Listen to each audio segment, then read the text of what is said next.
I'm Brittany, this is Xuan, and welcome to Gaywatch, where we watch gay things and sometimes we read them. We are making our way through Heaven Official's Blessing Volume 4. We are currently in somewhat of a predicament with some kind of. We're about to enter some kind of water prison. Something creepy just popped up behind us. You know, it's not the best of times, really. It might be the other kind of times. But, we're gonna get through it, I think. So, that might be famous last words. So, as long as I can be seen and heard, which it seems like I can be, otherwise you guys would be saying otherwise. Let's see. What's, announcements. I have an asthmatic cough that is annoying. We just kind of have to deal with it. I point my face away from the mic as often as possible, and that's just kind of a thing that we bear with for these streams. We usually do about 50 pages over the course of a couple hours, sometimes a little bit less. I guess it just kind of depends. I read faster when it's like action-y tense shit, I think, so that's a factor. And what else? It is July 4th, actually.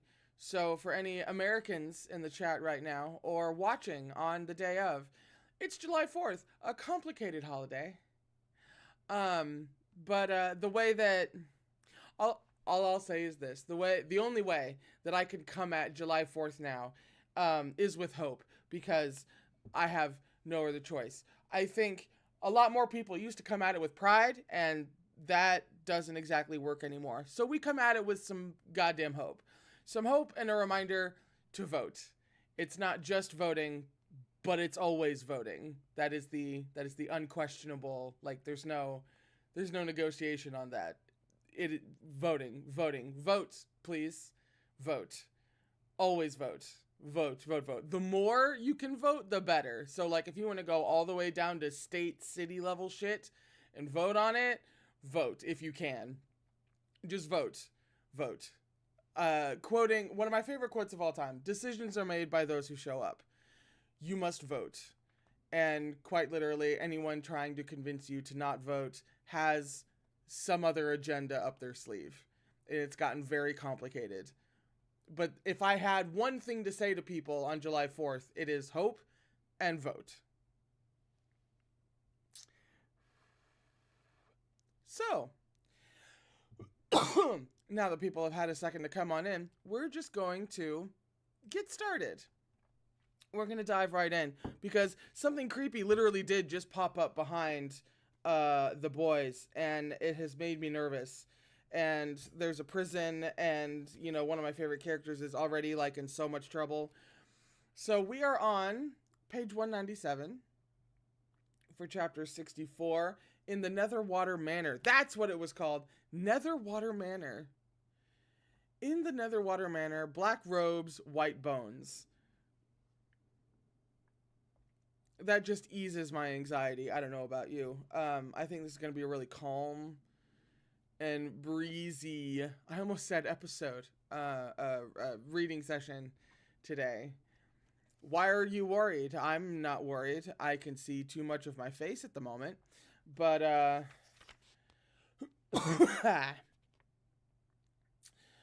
all right. Okay. All right. Yet on the shore, there was still not a single soul behind them. So it's just a creepy reflection that's immediately behind them?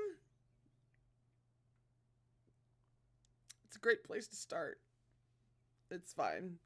Especially since when MXTX wants to be creepy, God forbid if she ever wrote a BL horror series, I might pass away, to be honest. You know, something like The Guest or something. I'm manifesting. Anyway, sorry, we're one line in. Xie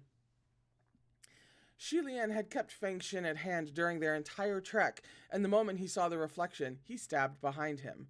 But while his attack had clearly pierced the black shadow, it felt like he had stabbed a ball of water that broke up into ripples and disappeared on the spot. Hua Chang cocked his head and knitted his brows as he stared in the direction where the black shadow had disappeared. Soon after, more and more shadowy figures appeared in the water's reflection. Their stark, ghastly pale faces and hands were the only illumination that the black night offered. Xie Lian kept up the assault with his sword and shouted, "General Pei, go to the water. Look at the reflection. The water can reveal the creatures." Those little ghosts normally wouldn't be able to even approach a heavenly official, but things were different in the demon lair. That is a line of narration. But things were different in the demon lair, you know? Pei Ming hadn't been able to see the enemy, but now that he understood what was happening, he stared at the water's surface and easily felled all the ghostly shadows surrounding him with but 2 swings of his sword. Shibudu also finally noticed the strange reflection, and he knelt by the water to shout into the lake, "Xuan, are you there?" The black water and black iron prison blurred together, making it hard to make out details aside from that single white hand. Suddenly, a face appeared between the iron bars. It was Xuan. He didn't seem to be able to see Shibudu kneeling outside the prison, and his expression was one of absolute terror. He clutched onto the iron bars with both hands and desperately tried to squeeze his head out. It looked like he was crying for help, yet not a single sound passed through. And his pleas were short-lived. Several wizened hands grabbed at him, seized his head, his face, his neck, his shoulders, and then forcibly dragged him down. I take it back. I don't want her to write a horror novel. Is it too late? Watch that be what she's working on. Shibudu cursed at the sight. Pei Ming pulled him back before he could leap into the water himself. "Watermaster Xiang, you can't. How do you know this isn't a trap? You can't manipulate the waters of the South Sea. Even as a water god, you're at someone else's mercy when you enter their water territory." Shibudu patted his shoulder and said simply, "Then help me by standing guard out here." With that, he pushed him away and leapt into Blackwater Lake. Once he submerged, he did not resurface. "Watermaster Xiang," Pei Ming called out. But he couldn't follow. He knew there was most likely a boundary at the bottom of this lake. Much like mechanisms in ancient tombs, outsiders could open the gates and intrude, but once they were inside, the doors would slam shut. They couldn't be opened from within, and the grave robbers would be trapped and left to die. It was hard to say whether this boundary worked in a similar manner. "General Pei, don't go after him," Xie Lian called out. "There's a corpse right by your feet. Take it and hurry back to the beach. Use it to build a coffin and prepare for evacuation. I'll go myself." Lines of dialogue. Take the body back to the beach so that we can sail on it. I love it. I love it so much. Also, of course, Xie Lian will go himself. And of course, a certain someone is going to tag along. Like, these are inevitabilities at this point. "Your Highness, are you in fighting shape?" Pei Ming asked. "It doesn't matter. He's gonna go anyway, because he likes to make me nervous," thought Huachang. "This place has sealed off nearly all of your spiritual powers. We're about the same now, and I have more experience than you when it comes to fighting with bare fists." Pei Ming glanced at Huachang, who was standing next to Xie Lian, and recalled that he could float on the water's surface. The two of them would be much more useful than him in this situation, so without further argument, he picked up the little ghost's corpse and rushed back into the woods. Xie Lian turned to Huachang. "Senlong, will you lend me a little spiritual power again? Just a little tiny bit is enough."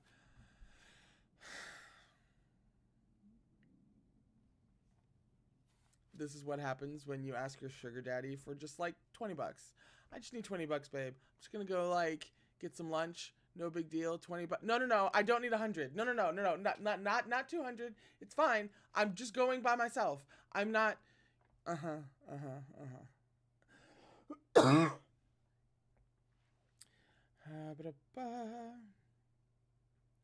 Wow, so incensed I was by Sugar Daddy Huachang.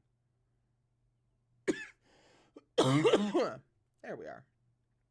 Without a word of complaint, Huachang gently patted the small of Xie Lian's back. A giant beam of white light sprung forth from Feng Shen, and when Xie Lian swung, every little ghost surrounding the lake was killed by the sweep. Xie Lian was speechless for a moment, then simply sheathed his sword. "I'm off!" The two jumped into the water together. There wasn't anything strange at the bottom of Blackwater Lake besides abnormally cold lake water. In fact, this water was much more normal than the strange ship-sinking waters of the Blackwater Demon Lair.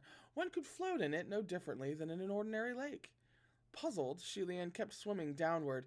It didn't take long for him to reach the bottom, but there weren't any strange mechanisms, and he didn't see Lord Windmaster or Lord Watermaster. Brows knitted, he mused on the matter for a moment before swimming back up. Upon surfacing, he gasped a few breaths and wiped his face. Once his sight was clear, he noticed that a different shore stretched out before him. That's some isekai portal fantasy bullshit, right? Yeah, we all know Labyrinth. An iron prison loomed over Blackwater Lake. It was the same one that had been reflected in the lake's waters. Other than the prison, everything on the shore was exactly the same as he remembered. The oppressive quiet made the atmosphere all the more haunting. Shiwadu was already ashore, angrily smashing the giant lock on the prison gates with a big rock.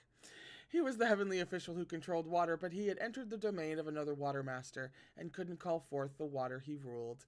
He was like a ferocious beast that had been defanged and declawed.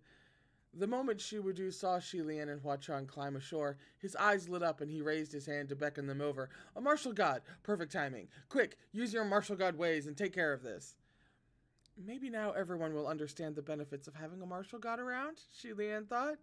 He approached wordlessly and unleashed a kick, which nearly cracked the lock in two. Another kick and the prison gates opened. Shiwadu rushed inside, crying out, "Ching!" Before he even made it through the door, a mob came rushing out, wailing and howling hellishly. The people were disheveled and unkempt, emaciated and gaunt. Their ragged clothes covered nothing and revealed rows of ribs. They were so filthy it was like they hadn't bathed in over a decade. Their eyes were glazed as they stomped their feet, swung their hands randomly, and grabbed and beat at their own chests. They roared and cried incoherently, creating an exceedingly horrifying scene as they streamed out like a wave of polluted water. Shiwadu was left petrified in shock. However, they were simply trying to escape. They didn't stick around to harass anyone. Even if Shiwadu was momentarily stunned, he didn't actually care about what they did and continued his charge into the building. Ching! Before he could even make it a few steps, he staggered so hard that he almost fell. The ground was extremely slippery. There was an indescribable putrid smell emanating from within the iron prison. Xie Lian could even smell it from outside, and he held his breath. Shiwadu covered his nose and mouth with his sleeve and continued his charge inside, finally able to yell the full name. Xuan! It was pitch black within the prison, and from all around them came the sound of weeping and strange whispered murmurs. Moments later, a weak voice came. Gah. In the deepest part of the iron prison... By the way, that was a really good example of rule of three. He tried saying Qin Shuang's name twice, and then on the third time he was able to say it, and then that's when something different happened. Just if you're a writer nerd like me. Anyway, in the deepest part of the iron prison, Shi Xuan was slumped against the only wall with a high window. The moonlight leaking through it illuminated him and blanched him white as a sheet. He was surrounded by a group of filthy wretches. Some had festering sores covering their entire bodies. Some were snorting like pigs, and some were pecking for grain like chickens. Some were hugging Shi Xuan, wailing and declaring him their baby. All of them were clearly insane. That's a plane. We're like 10 minutes away from an airport. I don't even know if you can hear that, actually. Shi Xuan had once been an esteemed heavenly official. Never before had he fallen to such a state. Shiwadu stormed forward and shot a blast from his hand. Get lost! What in hell are these ghosts? Though he and Shi Xuan resembled each other, their bearing was completely different. Shiwadu's spiritual powers might be greatly diminished right now, but that only doubled his overpowering presence, and it made the madman scramble away in fear. Xie Lian couldn't help but feel sympathy, and Shi Xuan also chided, Go, don't attack them, they're not ghosts, they're living humans. Which is worse, by the way. That's worse. That's undeniably worse. This was true. Although they looked more ghostly than ghosts, they were all human. Xie Lian was shocked by the sight. Why would Blackwater Demon Xuan lock all these people up here, he wondered. I don't know, but if we were kind of wondering exactly where the where the Blackwater Demon Xuan was gonna land in terms of like, you know, Qirong to Huacheng, right? Like where they were gonna. I think we got a pretty decent indication about where he's gonna land. Shiwudu, however, had no such regard for their suffering. Clutching the longevity lock pendant in one hand, he grabbed hold of Shi Qingxuan's arm with the other. How did you get here? Where are you hurt? Shi Qingxuan was certainly dirty, but he didn't seem injured aside from a cut on his leg that was bleeding a bit. I don't know how we got here. A wave surged and knocked us out. When we woke up, we were already imprisoned. This is just a scratch. It's nothing serious. Ming Sheng's injuries are more severe. Only then did the others notice that Ming Yi was lying on the ground nearby. He looked ashen, but not from displeasure. Patches of purple and blue mottled his face. What happened to Lord Earthmaster? Xie Lian asked. I think he was bitten by those creatures in the sea, Shi Qingxuan replied. Those bonefish have green moss growing on their teeth and spikes, and they're poisonous. I applied all the medicine I had to him, but... Xie Lian crouched to take a closer look at him, but the disgusting stench that permeated the air almost knocked him out. He looked around. There were wooden buckets filled with swill placed around the prison, and they emanated a musty, putrid smell. There was also the rotten stink of sores and blood, and the horrifying odor of chamber pots that Xie Lian suspected hadn't been emptied for months. Shiwudu's tolerance had run dry. Such revoltingly bad taste. It seems this ship-sinking Blackwater has little class to speak of. Qingxuan, let's go. He pulled Shi Qingxuan to his feet and started to drag him out, but Shi Qingxuan spoke up. I'm fine, no need to assist me. He then helped Ming Yi upright and supported him as they slowly exited the iron prison. However, it was easier to come than go. The boundary passage in Blackwater Lake was sealed shut. They dove into the waters and surfaced a few times, but the scenery never changed, proving that they were being held inside the boundary of Blackwater Lake, unable to leave. Where's General Pei? Shi Qingxuan asked. I had Pei Xiang stay on the other side. He should be trying to think of a way in as well, Shiwudu replied. I told General Pei to build a coffin boat, so once we're out, we can evacuate then and there, Xie Lian said. If he finishes the boat, he could also go back to report on the situation and then return for us, Shiwudu said. However, Ming Yi was wounded. They might not be able to wait that long. While they weren't sure how powerful the poison was, it would still be better to leave as soon as possible. After some contemplation, Xie Lian said, Blackwater Demon Xuan might live in seclusion out here, but surely he must leave sometimes. He wouldn't want to cross the entire Blackwater Demon Lair every time he wants to go out, right? Yes, that's a very good point, Shiwudu said. There must be a spot on this island where one can cast the teleportation array. Shiwudu hadn't particularly cared for Xie Lian at first, but he looked at him differently now that they were shouldering hardships together, and he'd seen Xie Lian save Shi Qingxuan time and time again. Thus, he agreed to Xie Lian's suggestion without argument. Ming Yi weakly raised his hand, and Shi Qingxuan asked, Ming Xiang, is there something you want to say? Ming Yi didn't speak, only raised his hand higher. It seemed like he was trying to conserve his strength. The others looked in the direction he was pointing and saw a gloomy black building standing in the depths of the forest. Ming Yi dropped his arm and said, voice raspy, That place, what's it for? Do you know? No, Xie Lian said. We didn't see it on the way here. Shiwudu squinted. That must be the Netherwater Manor of Blackwater Demon Xuan. That was the rumored name of Blackwater Demon Xuan's residence. That conclusion made, he declared, let's go. Right, yeah, we've been dealing with a prison, not a manor. So we didn't just deal with we still have to, we're not even at what the chapter's named after yet. Okay, all right.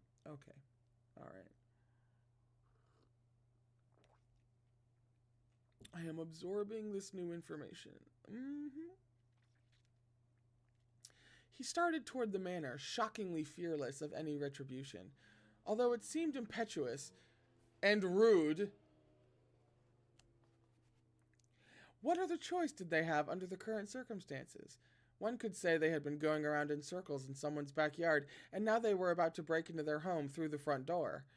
Senlong, you don't need to come along if this is awkward for you, Xie Lian whispered to Huacheng. Huacheng's face was serious as he replied, Quicken your pace, Gaga. Get out of here as soon as possible. Xie Lian nodded and didn't say any more. Huacheng seemed wary, but not about the master of this land. Xie Lian could tell it was something else. He kept feeling that something was off, and the thought of all the little questions they'd accumulated made him uneasy. The group hiked through the forest, paying no mind to the band of madmen that was now running wild and free. Finally, they arrived at the haunting black building. Oh God, that's right. They just set a whole bunch of people free, and now they're all running around in the... Nope, no. They only noticed upon their arrival that the Netherwater Manor was actually a large, majestic palace. In fact, its build was very similar to the peerlessly splendid palaces of wind and water. The group ascended the countless steps and stood before the tightly shut gates. Xie Lian knocked. Pardon the intrusion, he brightly called out. It is purely by accident that we have most bluntly offended you by our indiscretion. We deeply apologize. No one answered. Collecting himself, Xie Lian carefully pushed open the palace doors. Xie Lian knew from years of experience that even if there was something waiting for them inside, it wouldn't pop out and greet them the moment the door was opened.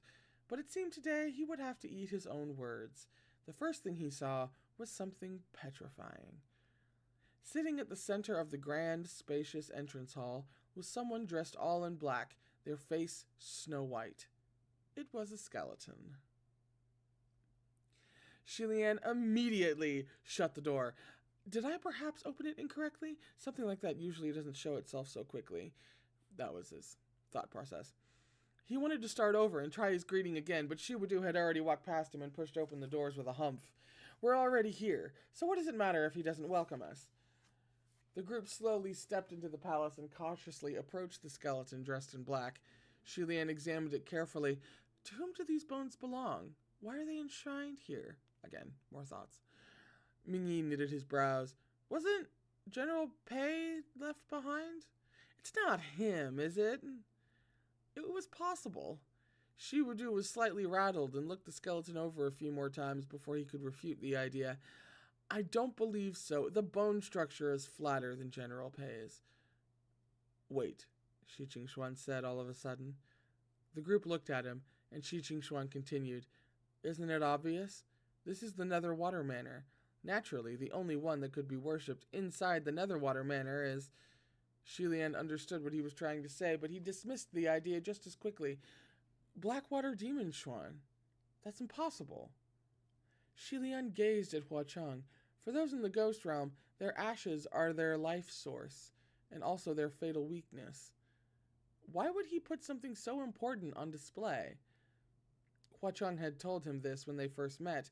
While he stated the fact quite seriously, for some reason his mind unconsciously wandered to the other thing Huacheng had said about ashes. Oh shit, what was the other thing he said about ashes? Damn it. MXTX thinking I can remember things? Huacheng was watching him intently, and Xie Lian lost himself for a moment. Guys, they're skeletons, man. We've got things to do. He twisted his gaze away and softly cleared his throat. Then, who could these bones belong to? Shi Xuan wondered. The group surrounded the eerie skeleton to investigate it, and Xie Lian was the first to voice his findings. First, it's a man. We see that, the group said. Second, the man's hands and feet must have been fairly dexterous, particularly his fingers, Xie Lian continued. He likely practiced some sort of martial art, but his skill may not have been strong. Exceptional martial artists start training at a young age, and their bone structures wouldn't look like this. In contrast, Shiwadu only gave the skeleton a cursory look before he turned away. As long as it's not in our way, it doesn't matter who it was. Lord Earthmaster, where do you think we can cast the teleportation Before he could finish, the skeleton raised its head and lunged at him without warning. Fortunately, Xie Lian reacted swiftly and felled it with a single chop of his hand. The skeleton clattered to the ground in a heap of shattered bones. "Gah!" Xuan exclaimed. Of the 5 present, Xie Lian was the only martial god, and Huachong would never help or protect anyone aside from Xie Lian, so Xie Lian had now become quite important. Although Shiwudu had just been attacked, he remained fairly collected. He had only taken a single step back even after an attempt was made on his life. What's with the skeleton? Does it still have a soul lingering within? Xie Lian crouched to rifle through and inspect the bones, then shook his head. That's weird. What's weird? Shiwudu asked. Xie Lian rose to his feet. It doesn't have a single breath of its soul left. If it did, we would have noticed strange disturbances when we approached. If that's the case, then how did it manage to pounce at me? Shiwudu asked. Humming for a moment, Xie Lian answered. I think it's terminal lucidity. Terminal lucidity? Terminal lucidity. What a coincidence. Name of my band in college. Terminal lucidity. You're fucking kidding. Terminal lucidity. Terminal lucidity. My AOL screen name when I was 13. Terminal lucidity. Terminal lucidity. New alt-rock band out of Seattle. Terminal lucidity. Xuan was puzzled. Terminal lucidity? Doesn't that only happen to the living? Those on the verge of death are still alive, I guess. The dead experience it as well, Xie Lian explained. The 7th day is a form of terminal lucidity, when the souls of the deceased return to greet family. In fact, it's the same for anyone, the living, dead, and all in between. I think Lord Watermaster must have provoked it, which was why it gathered the last of its strength and made a move. Because his theories made sense, Shiwudu valued his words more and more.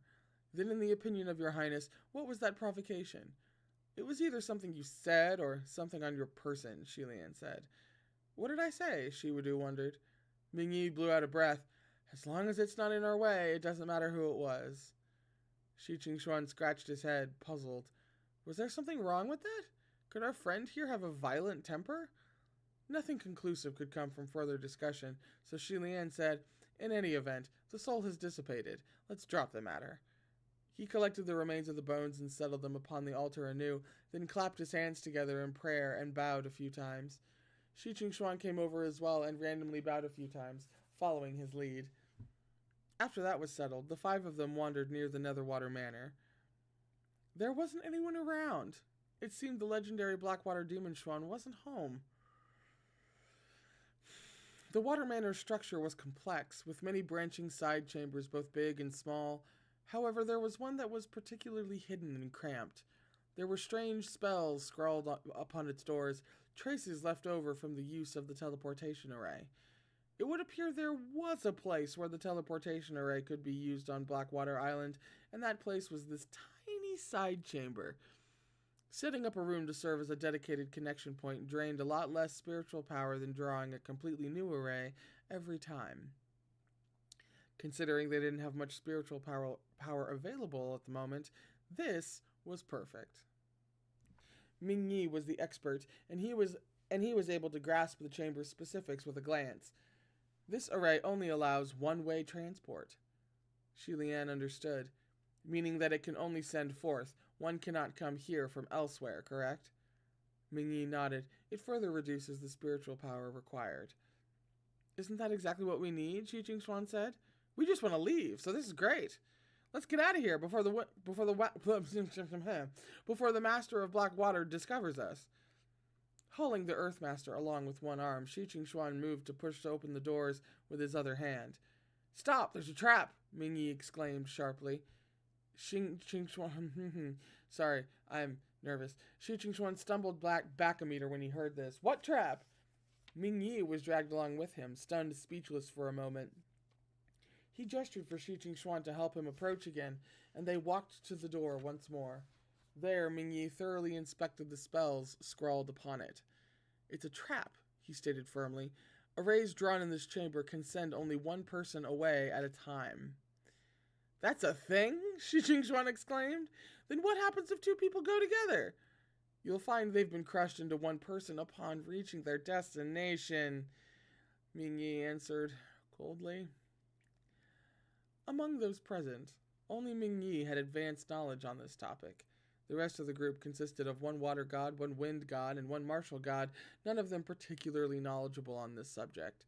Xie Lian's first reaction was to look at Huacheng. He was intently staring at the array, but he didn't voice any objections. It seemed Ming Yi wasn't lying. Xie Lian hummed.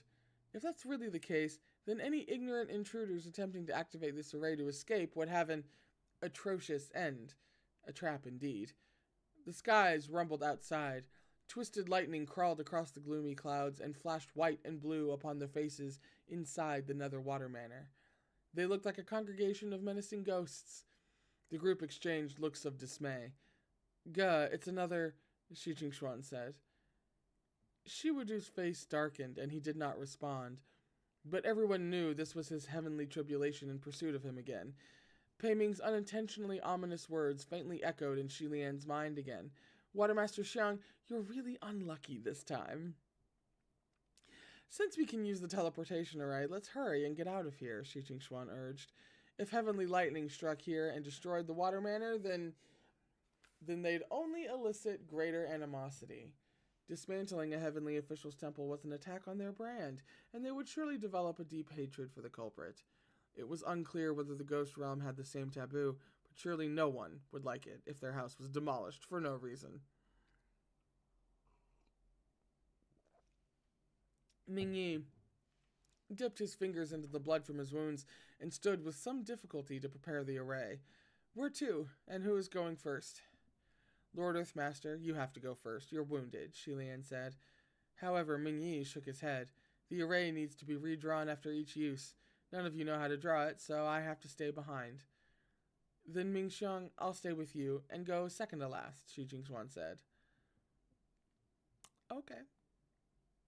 What are you saying? Shiwudu snapped. Right now, even if you stay, you'll be of no use. Leave first, right now, and go to the EC. Right now, everyone is equally useless, so what does it matter? Xuan countered. This whole thing had nothing to do with Ming Xiang, but he had to suffer like this. He sighed. I feel really bad. We're all being sent to the same place anyway. It won't take long. What are you afraid of? Shiwudu persisted. In the past, Shiwudu would lecture a word or two at most, and Xuan would always listen. Things were different now, and Xuan wasn't listening anymore. He pushed against each of Shiwudu's demands. If we leave like this, what about General Pei? Won't he be left behind? Shiwudu also noticed that his little brother wasn't as obedient as he once was, and his expression grew complicated. A moment later, he replied, It's fine. Pei Xiang's stubborn and resilient. He'll be able to hang on until we get reinforcements from heaven. Xie Lian didn't know whether to laugh or cry. Happy 4th of July, everybody. Take a shot. Although his instincts told him the Watermaster was right and didn't mean any harm by his words, he still felt sorry for Pei Ming. Oh, shit. Was I supposed to have wine for this? I entirely fucking forgot. Oh, shit. I was also pretty short on cash this weekend. Damn. Oh, I'm scared. I'm right? I was supposed to have wine.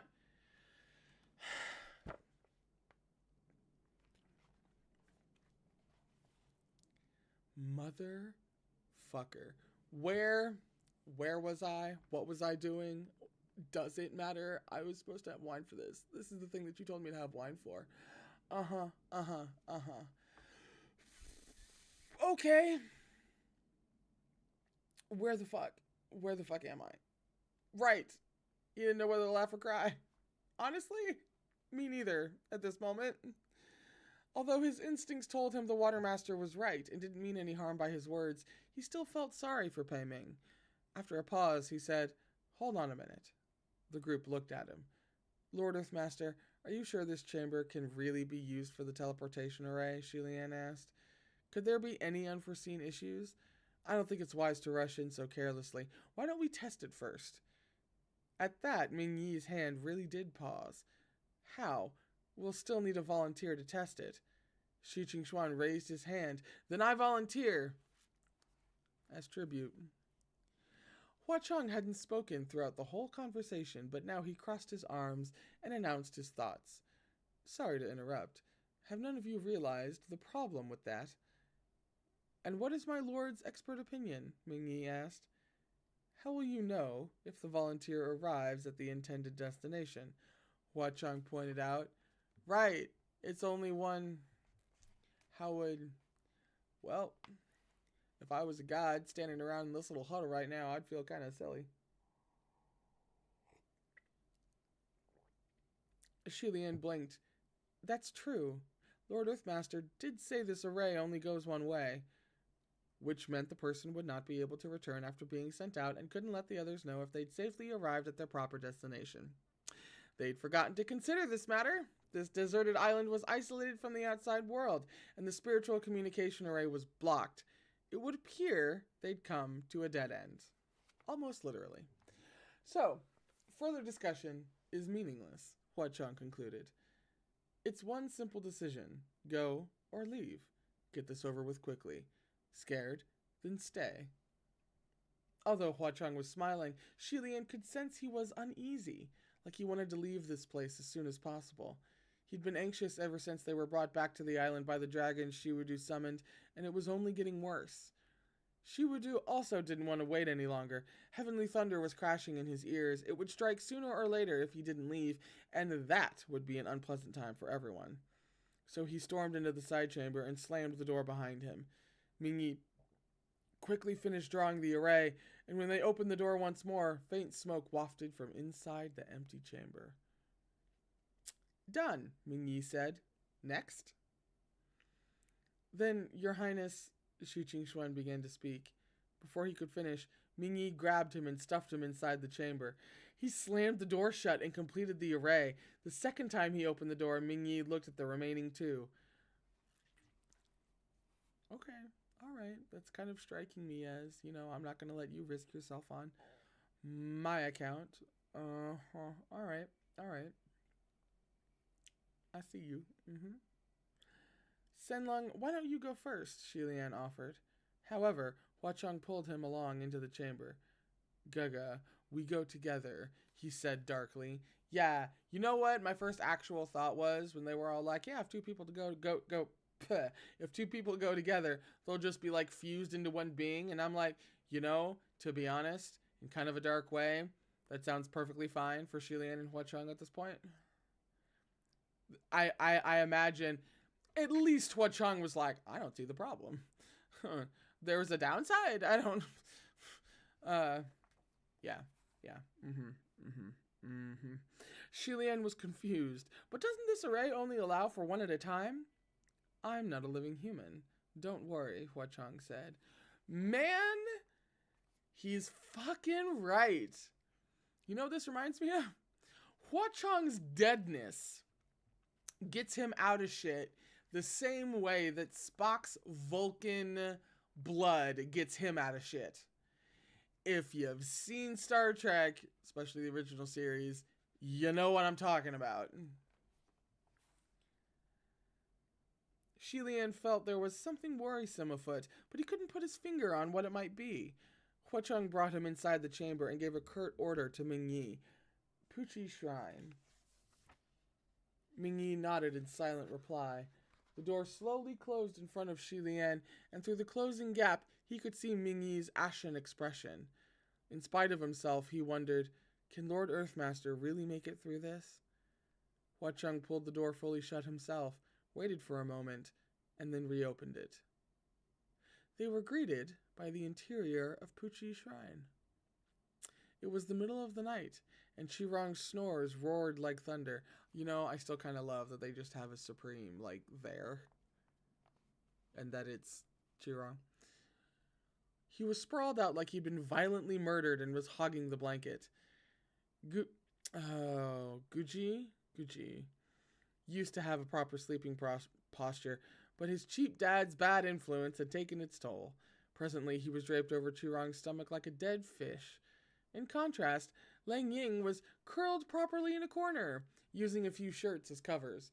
Xie Lian lifted the blanket covering Chirong, suppressed the urge to smother him with it, and instead covered the two small children. We're back?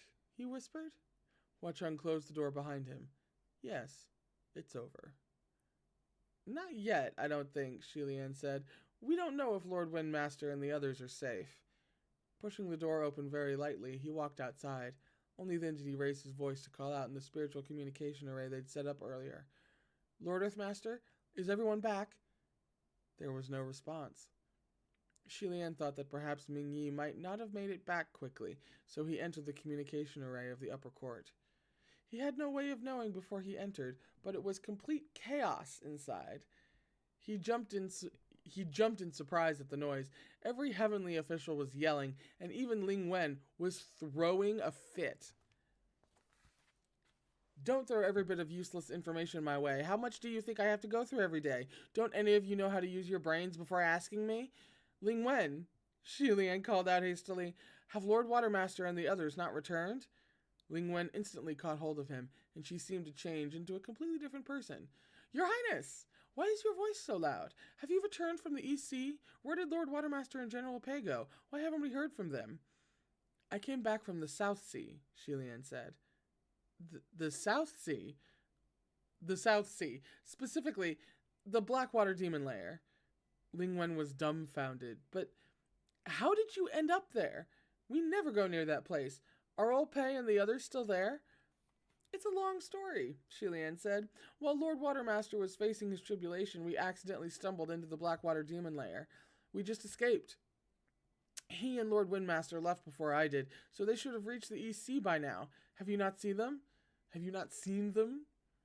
No, Ling Wen said. The East Sea calmed down a while ago, and those 200-something fishermen have all been rescued. But there's no trace of those two on the shores or in the sea. How can that be? Xie Lian exclaimed. Unless what? Unless what? Ling Wen asked anxiously.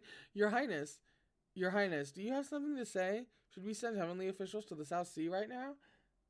It's too late, Xie Lian muttered. He shut down the communication array and whirled around. Sen Long. Huacheng seemed like he'd already anticipated his question. His hands were clasped behind his back as he gazed at him in solemn silence. Did the two of you reach some sort of agreement a long time ago? Xie Lian asked. Huacheng didn't immediately respond. Just as he began to move his lips, Xie Lian quickly assured him of his intent. No, don't tell me. You don't have to answer. If you had a prior arrangement with someone, don't go back on your word on my account. I wouldn't want that. It's my fault for asking so suddenly. I didn't mean to put you in a difficult position. I'm sorry, Your Highness, Huacheng murmured. Xie Lian shook his head.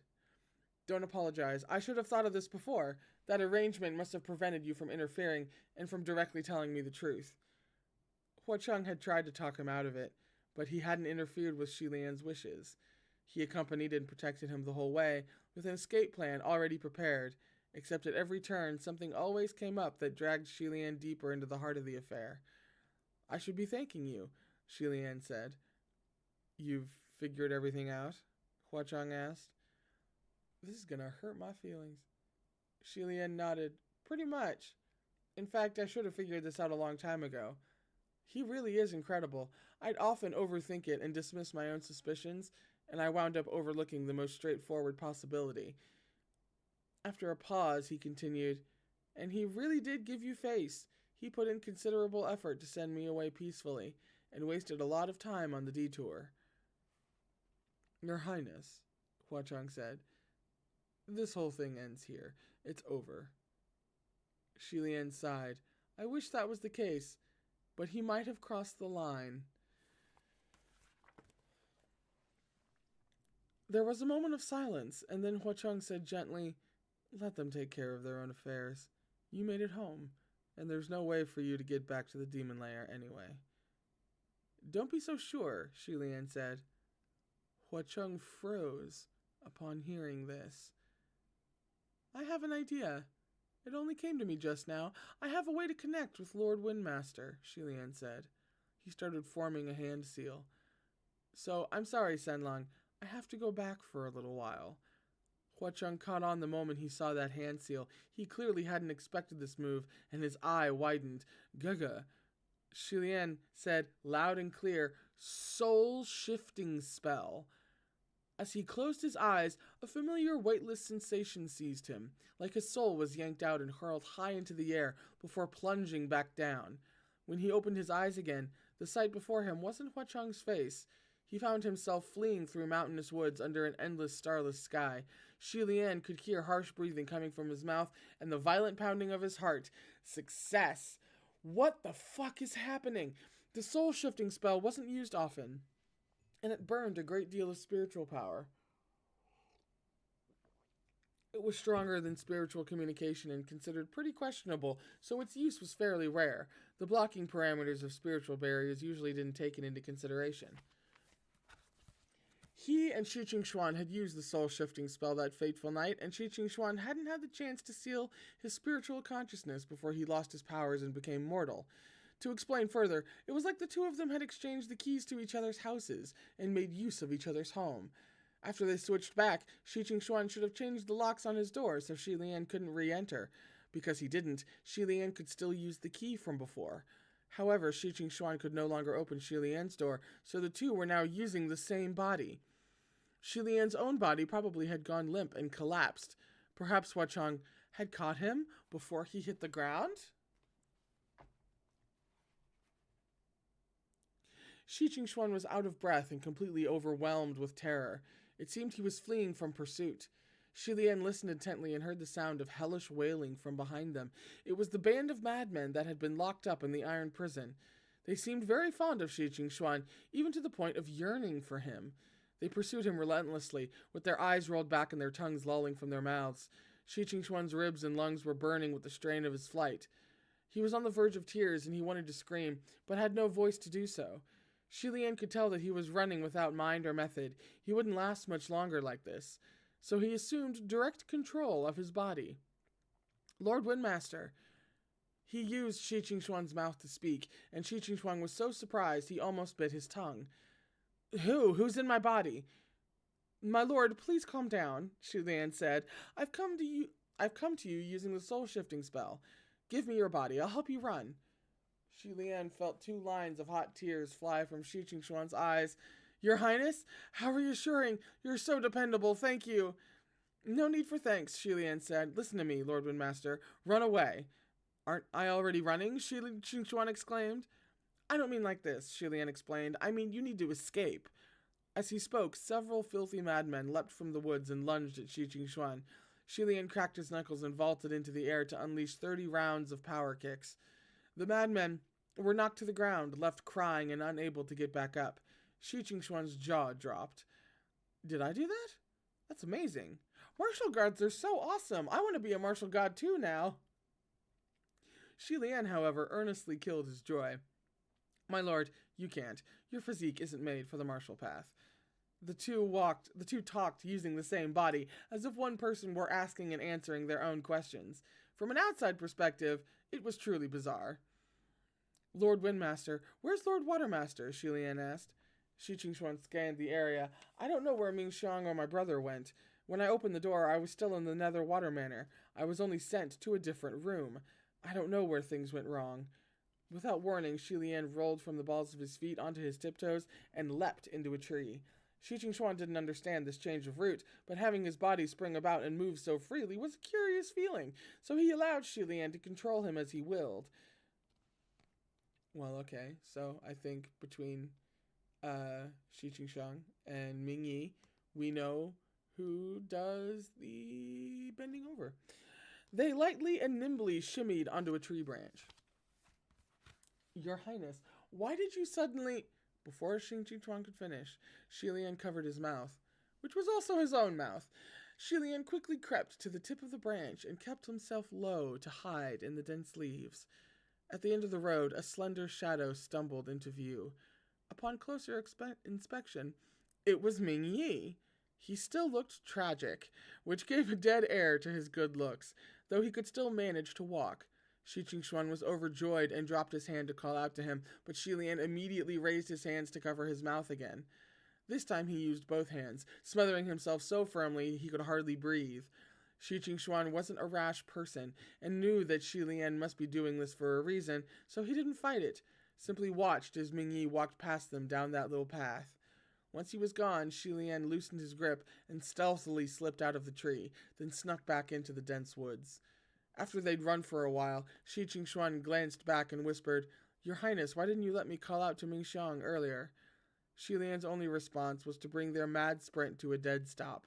Xuan glanced ahead, and his pupils shrank in an instant. Mingyi clearly should have been far behind at this point, but here he was, standing right in front of them. Front of him, or rather, them. Mingyi supported himself with a nearby tree and frowned at the sight of Xuan. "Why are you here, too?" Xuan blurted. Wait. Huachong must have been talking about a deal he had with... Oh! Well, now I'm even more concerned. Oh, shit. Fuck, sorry, that just, blah, blah, blah, blah. Okay, alright. Where has, Mingyi supported himself? Because, like, now I'm doubting, like, is this Mingyi? Xie Lian didn't speak, but instead moved a hand behind his back and waved, a sign not to let anyone know there was a third person present. Xuan understood, but the furrow of Mingyi's brow only deepened. "What are you doing with your hand behind your back? Are you hiding something?" Xuan urgently shoved both hands forward, palms open, to show him. No! Xie Lian could feel his blood run cold and waves of numbness run down his spine. Although Xuan considered Mingyi very dependable, it seemed his abrupt entrance also gave him quite a fright. Mingyi looked bewildered. "I didn't mean I actually wanted you to show me." His expression was one of disdain, but it was also incredibly familiar. Xuan sighed in relief, and the goosebumps that had raised on half his body began to fade. Ah! In contrast, Xie Lian was immensely anxious, but he didn't dare to speak rashly and remained silent. "Where's Lord Watermaster?" Mingyi asked. "You haven't seen my brother either?" Xuan replied. "I've been looking for him everywhere. Didn't you say you could send us off Blackwater Island? How come His Highness made it back, but we're still here?" Xie Lian listened and grew more apprehensive with each word spoken between them, while he did his best to suppress Xuan's involuntary reflex to giggle when nervous. It wasn't like Xuan to speak so seriously. Thus, he furiously tugged at his own hair and pointed at Mingyi, yelling accusations. "Mingxiang, didn't I tell you to practice more in your free time? Did you draw the array wrong again because you're rusty?" The act was a bit exaggerated, but rather effective all the same. Sure enough, Mingyi's face dropped. "Screw off, draw it yourself if you have the skill." He said that, but he walked over nonetheless. Evidently, he hadn't noticed anything amiss. Xuan was still frozen in place, so Xie Lian hurriedly moved on his behalf. He went over and put his arm under Mingyi's shoulders, assisting him. "Mingxiang, how are your injuries? The poison isn't getting worse, is it?"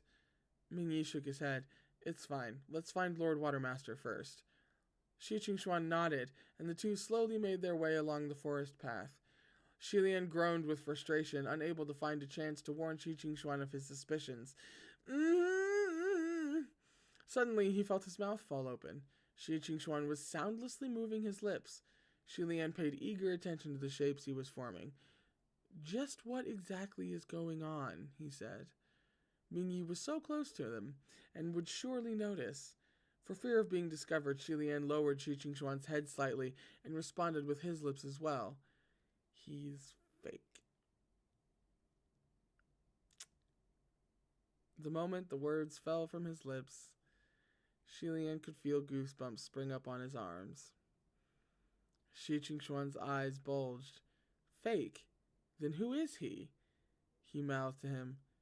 Xie Lian gave his soundless answer.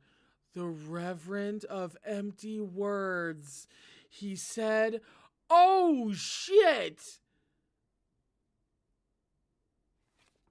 I was expecting fucking Blackwater guy before the Reverend."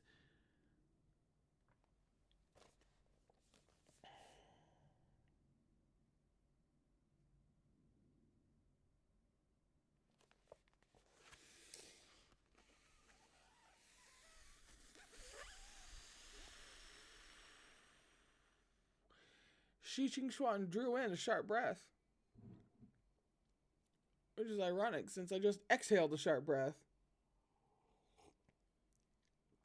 Mingyi's voice came from ahead. What is it? Xuan inhaled that sharp breath completely, then exhaled. His voice trembled as he replied, I'm scared. Mingyi was quiet for a moment, then said, It's too early to be scared. Well, I'm scared now! Fuck! In the past, such a response would no doubt have been interpreted as a twisted form of comfort. But right now, it sounded like a threat, and the words radiated an unspeakable chill. Xuan lowered his head and mouthed to Xie Lian, No way. The Reverend of Empty Words can't shapeshift. Truthfully, Xie Lian had felt Reverend of Empty Words wasn't quite appropriate, even as the words left his mouth. It was too disrespectful, too impertinent. A few days ago, the Reverend of Empty Words that Xuan had bumped into was no more than a minion, a pathetic clone, some leftover crumbs of the real thing. And so he gave a second answer. Blackwater Demon Xuan. Well, which fucking is it? Xuan tripped. What's with you now? Mingyi demanded.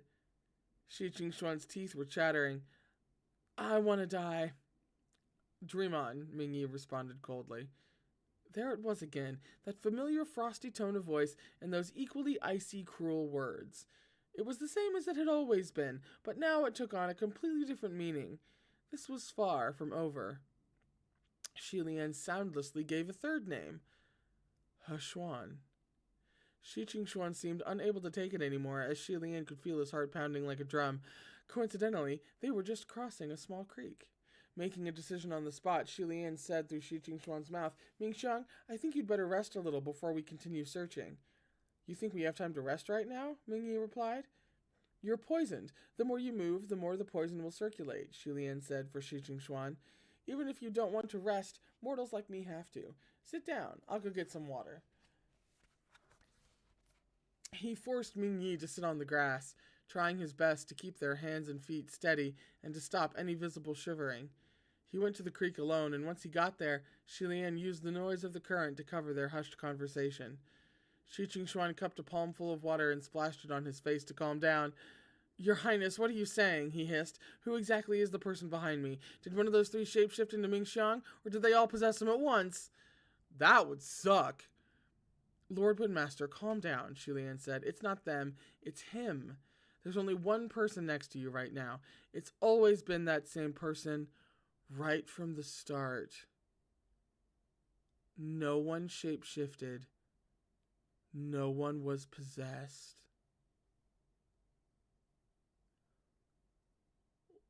But Mingxiang, Xuan mumbled. Don't call him Mingxiang anymore. The real Mingxiang is long dead, Xie Lian said. How do you know? Did you see? Xuan pressed him. I wasn't the only one who saw, Xie Lian said. You did too. The real Lord Earthmaster was the skeleton worshipped inside the Netherwater Manor. Why do you think he couldn't properly control the Earthmaster's crescent shovel? It's because it didn't belong to him in the first place. The one behind you, his original name given centuries ago was Xuan. After cultivating into a supreme, his name became Blackwater Demon Xuan. He devoured the real Reverend of Empty Words and had it chase you. He imprisoned and murdered the real Earthmaster. He took on the Earthmaster's name long ago and assumed his position in the heavens. Just as he finished, he froze.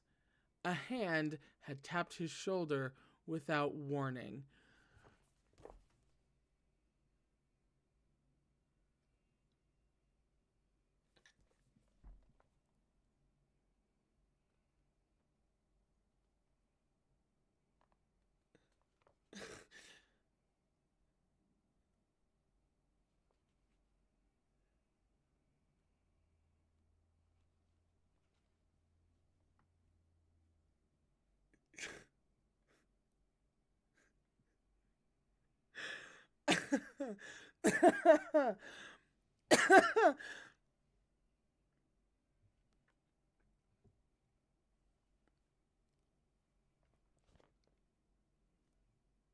I'm feeling way too many things at once.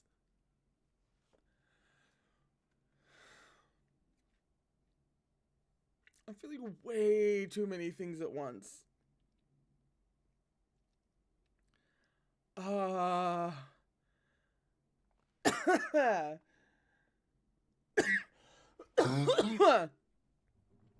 uh um that was the end of the chapter, by the way.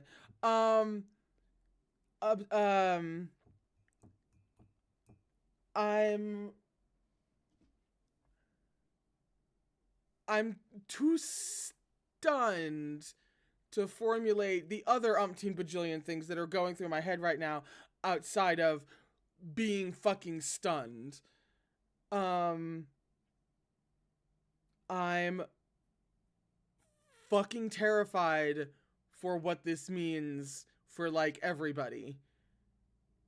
And he's just been chilling, infiltrated the heavens all this time. Was he Hua Chong's mole? If they had some kind of deal, would part of it at least involve, I won't blow your cover, but you have to tell me what's going on in the heavenly realm? So there have been 2 calamities knowing what's going on in the heavenly realm? That's a thought that's gonna fester. Like, the implications of this are like vast and terrifying and like unknowable because MXTX is a fucking psychopath. But then also colliding with all of this just as heavily. And this probably says a lot about me. We're about to bond. Are you ready? Okay, let's bond. This revelation, while I feel like to somebody else would have absolutely just murdered and ended any type of shipping possibility with Xie Xuan. However, I am not normal, and I cannot give you words as to how excited this makes me and how much more down I am for this.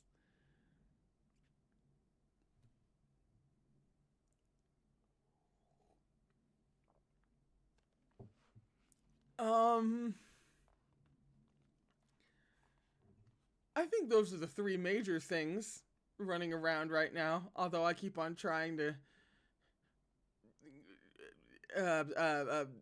chase after all the implications, which is impossible because that's ridiculous. I'd have to reread, the first 3.5 volumes to really do that. But those are the chief primary emotions going through me right now.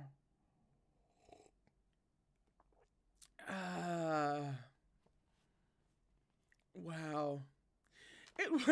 It was July 4th when I learned that Mingyi was Xuan. We're really gonna have 2 ships involving Okay. All right. Well then. What how many pages have we read so far? Where did we start? Who's on first? I don't know what oh, it's literally just been one chapter. Jesus, that's a hell of a chapter. 197 to 224. I can't math. What is that? It's like 27 pages? Okay. So we've still got some things to go through, to go. We've got a ways. Wow. Fucking wow. 4th thing, I love shit like this. I love reveals like this, and this was so good. Of course, the fourth emotion would be really nerdy writer shit, but this was so well done that I could fucking puke. I hate her. I hate her. I just hate her. Just most hated woman. I don't like her. I don't like her. I don't like her. She did that way too fucking well. Way too well. Like, that should be studied. Like, if you are a writer, which I don't know if you are. If you are, hi. Me too. If you're a writer, this should be studied. You need to go back and reread volumes, 1 through 3.5, and, really dissect how the fuck she did that. That's masterclass shit. That's shit that should be studied. Like, when I say, oh, I'm gonna study that, like, that's what I mean. You dissect it and you figure out how the fuck a person did something like this. That's bonkers. Anyway, we're on page 225. For chapter 65, called End the Deadlock, Watermaster Battles Demon Xuan. All right. Okay. All right.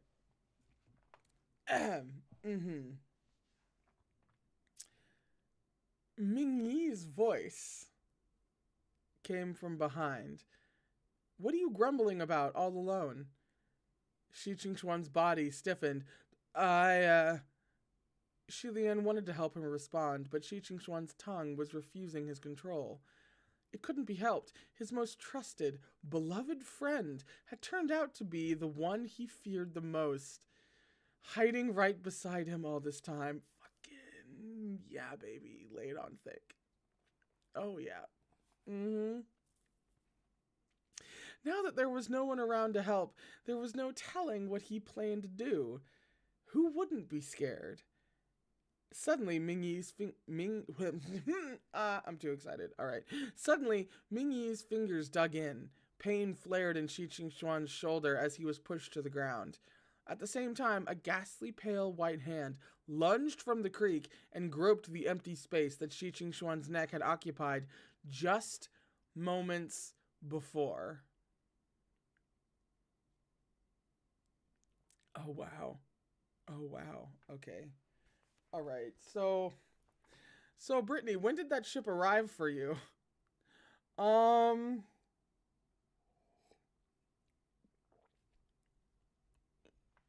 we found out he was a calamity? The whole time? Oh no, I'm in danger. A water ghost. The hand's attack missed thanks to Ming Yi's timely push, and Ming Yi parried with a palm blast. Screams came from beneath the water. Whatever creature lurked beneath was probably obliterated by that strike. Xie Xuan still laid sprawled on the ground where he'd been shoved, and Ming Yi pulled him up. What were you thinking, using some random water in the black water demon layer to wash your face? Oh, yeah. That was probably a stupid idea in hindsight. Xie Xuan had just washed his face with the water of a creek that was contaminated with the putrefying corpses of water ghosts. Not exactly, Noxema. He should have felt disgusted, but he had no mind right now to notice such details. His face and hair were still dripping wet. He was as drenched as a drowned dog and looking equally as lost and forlorn. Mind completely blank, he let Ming Yi pull him up and followed along behind him. Truthfully, everything about Ming Xiang had always smelled a bit fishy if he thought about it. He was the Earthmaster, so he drew every teleportation array waypoint along the journey. Oh my god! The technique should have been his specialty, but he ran into problems at every juncture. The four of them were inexplicably sent from Puchi's shrine to the town of Fugu.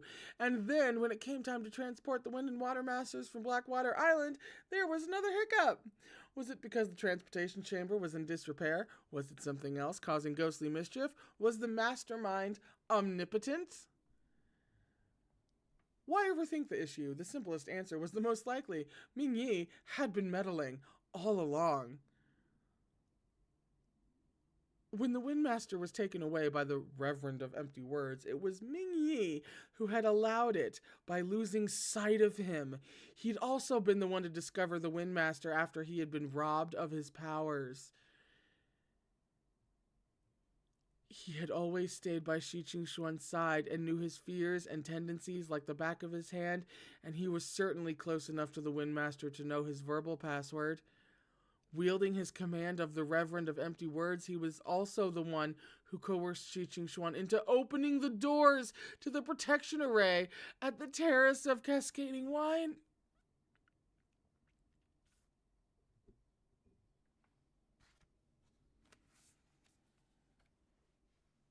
At the Temple of Wind and Water, he cracked that establishment plaque with his own hands without a hint of remorse. Perhaps it was I think this is supposed to be, perhaps it was a necessary evil. Yeah, it says necessarily though. Rare typo. Or perhaps it was an entirely purposeful one. What audacious arrogance to openly dismantle his enemy's establishment plaque with such a chivalrous excuse, and his enemy had to be grateful for it. It wasn't like Xie Lian hadn't been suspicious at times, with so many odd little coincidences. He'd tried to probe by asking those 3 questions, but he'd never imagined that something this inconceivable, this audacious, could happen. That a ghost had impersonated a heavenly official and hidden among them for so long. Ship sinking Blackwater kept a low profile? Of course he did. Since a low profile was a necessity for someone existing under a different identity for so many years, Ming Yi had devoured the Reverend of Empty Words, and its powers were devoured along with it. That's bad. He was able to command it as his minion and wield its might as his own. His responses to Xie Lian's 3 questions were flawless because a Supreme Ghost King would hardly be burdened by the unique quirks of a minion species.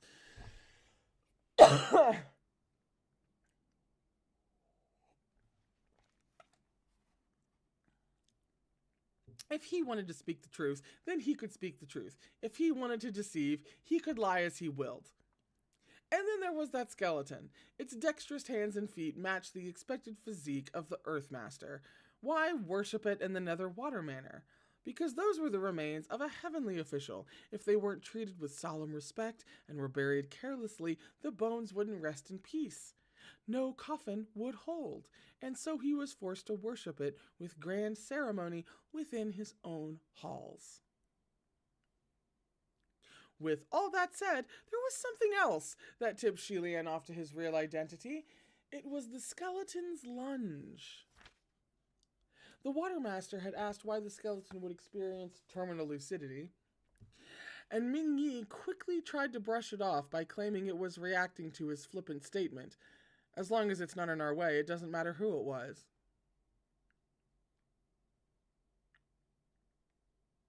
But that wasn't what had provoked the real Ming Yi at all.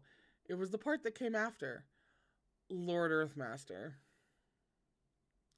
He was the real Earthmaster, and his impersonator was standing right before him, deliberately and nonchalantly leading the rest of them astray. He hadn't only meddled all this time. To escape suspicion, Ming Yi would sometimes do just the opposite and nudge them back on the right track. He once said to Huacheng, "You really do have spies in the heavens."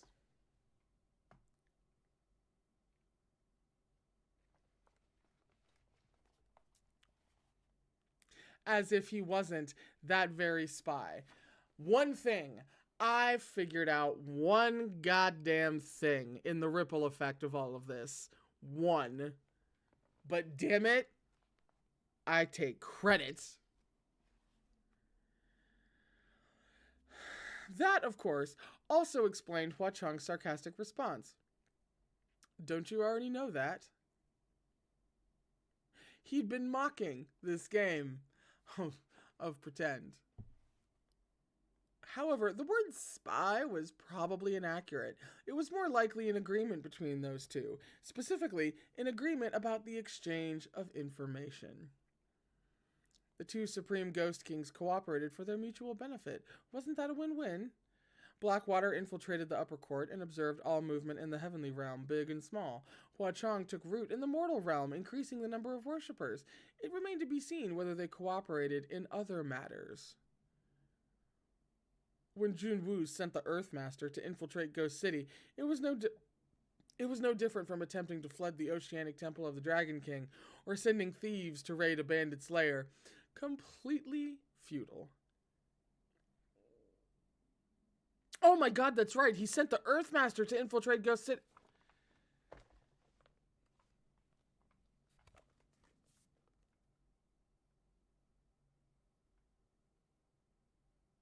That whole fucking arc.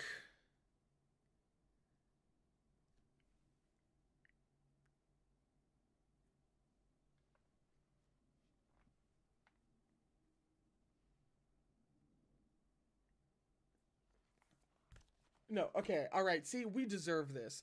We deserve these several pages just literally raking us over the coals of all the bullshit that she has pulled along the way. We deserve this, and she has earned this. I'm still fucking infuriated, though. It seemed that only 2 major accidents occurred while he was undercover. The first was that ascending fire dragon spell. An imposter obviously wouldn't instigate such a pointless charade. Xie Lian was more inclined to think that the real Ming Yi had cast the ascending fire dragon spell during a botched escape attempt. In order to sneak into the upper court in the guise of a total stranger, one must have a thorough understanding of the person being impersonated. Therefore, the impersonated individual must be kept alive to pry out details as they become relevant over the years, information about their life experience, their skills, their methods of manipulating their spiritual device, and so on. The fake Ming Yi likely kidnapped and imprisoned the real Ming Yi right after he passed his heavenly tribulation, but before his ascension. An imposter would have been easily detected if the real Ming Yi had already known other heavenly officials. The escape and the subsequent spell were accidents, which was why Hua Chong received the news. When Hua Chong received the news, he had to leave to help his collaborator clean up the mess. And right at that time, rude airplanes. And right at that time, hello. And right at that time, Xie Lian received the Ghost City rescue mission from Jun Wu. While he hadn't thought so at the time, in hindsight, he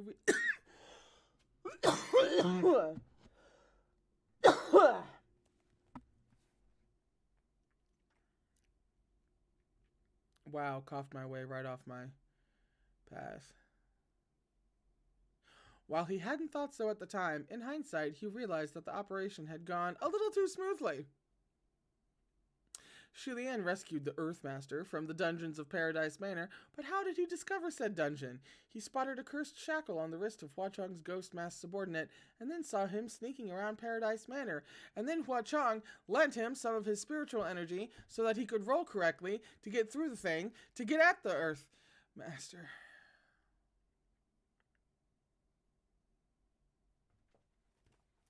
This is psychotic. This is fucking psychotic. A cursed shackle was a mark of humiliation.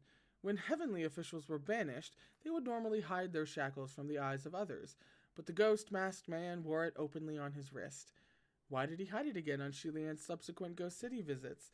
If it wasn't simple carelessness, the only other explanation was that it was done intentionally to grab Xie Lian's attention and lead him to the imprisoned fake Earthmaster. The real Ming Yi, he was sent to go find the fucking You know? The real Mingyi, the one who'd really set off the distress signal, was likely killed after that.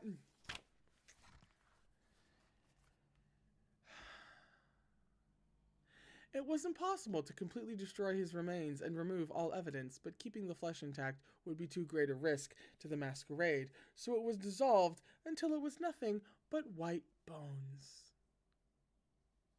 The second accident was Xuan seeking Xie Lian's help after getting spooked by the return of the Reverend of Empty Words. It was obvious that Hua Chong didn't want Xie Lian to be pulled into this affair, which was why Ming Yi declared at Puchi's shrine that coming here was not my will. While they searched for Xuan at the Terrace of Cascading Wine, Hua Chong likely left to rendezvous with Ming Yi and demand an explanation for what was happening. Xie Lian had no opening to explain any of this to Xuan, but Xuan was clearly thinking through each detail on his own. The hands hidden within his sleeves trembled non-stop. As the two walked side by side, Xie Lian's mind was churning. Where in the world had Shiwudu gone? Oh, shit. Right. Shiwudu was first to leave via the array, and Ming Yi was last.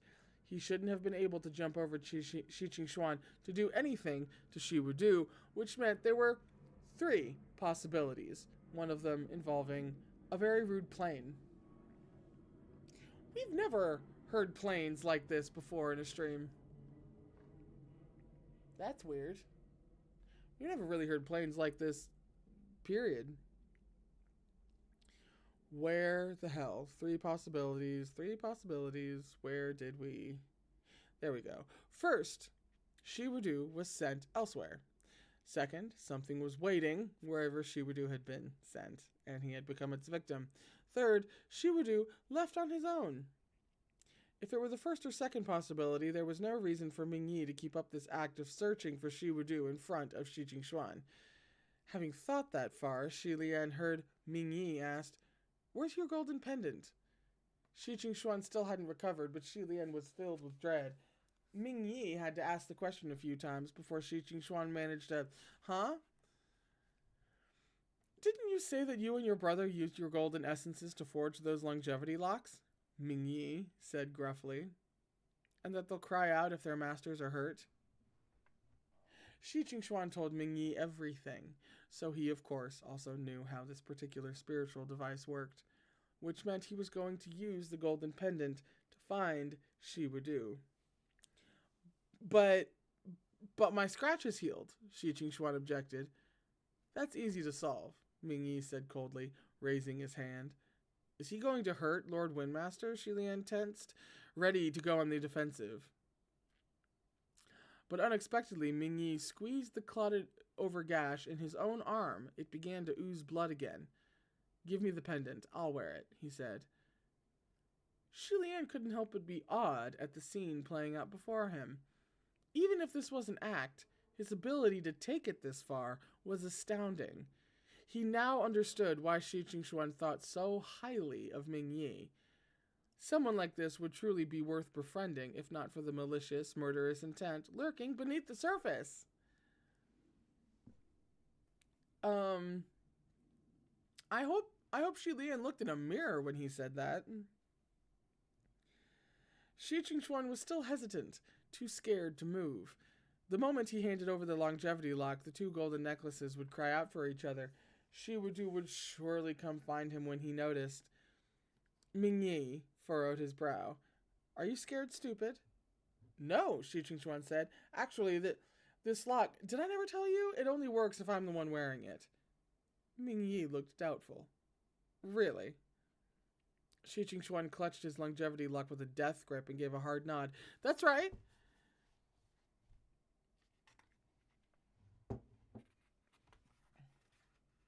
Turn the page. God fucking... this should not be that hard. Okay.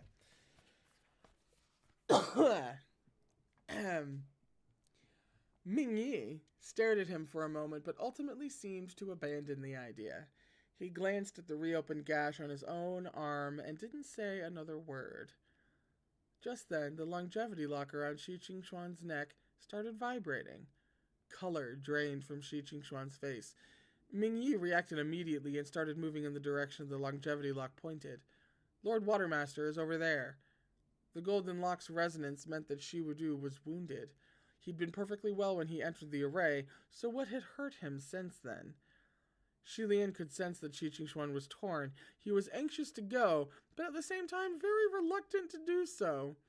They were trapped in Blackwater Lake's illusion, and there was no one else on the island who could help. Pei Ming was building a coffin boat outside the illusion and waiting for their return, and Xuan was currently mortal. If Xie Wudu was injured, they'd have nowhere to turn for help. How could they possibly escape if they delivered themselves right to the master's doorstep? They hurried to follow in the lock's wake. Xuan tried speaking up. Ming Xiang, I think it's a trap. It's probably best not to go. What trap? Ming Yi asked. To answer him, Xuan spun a bold-faced lie. How could my brother possibly get hurt? It can't be him over there. Unfortunately, unlike Xuan, Ming Yi still had a firm hold on logic. We're in a Supreme Coast King's territory. Lord Watermaster might not have what it takes to protect himself. Let's go there and take a look first. Xuan couldn't think of a reason not to go, and Xie Lian was equally stumped, while I figured out that we can hear the airplane so well because the window's open. Anyway.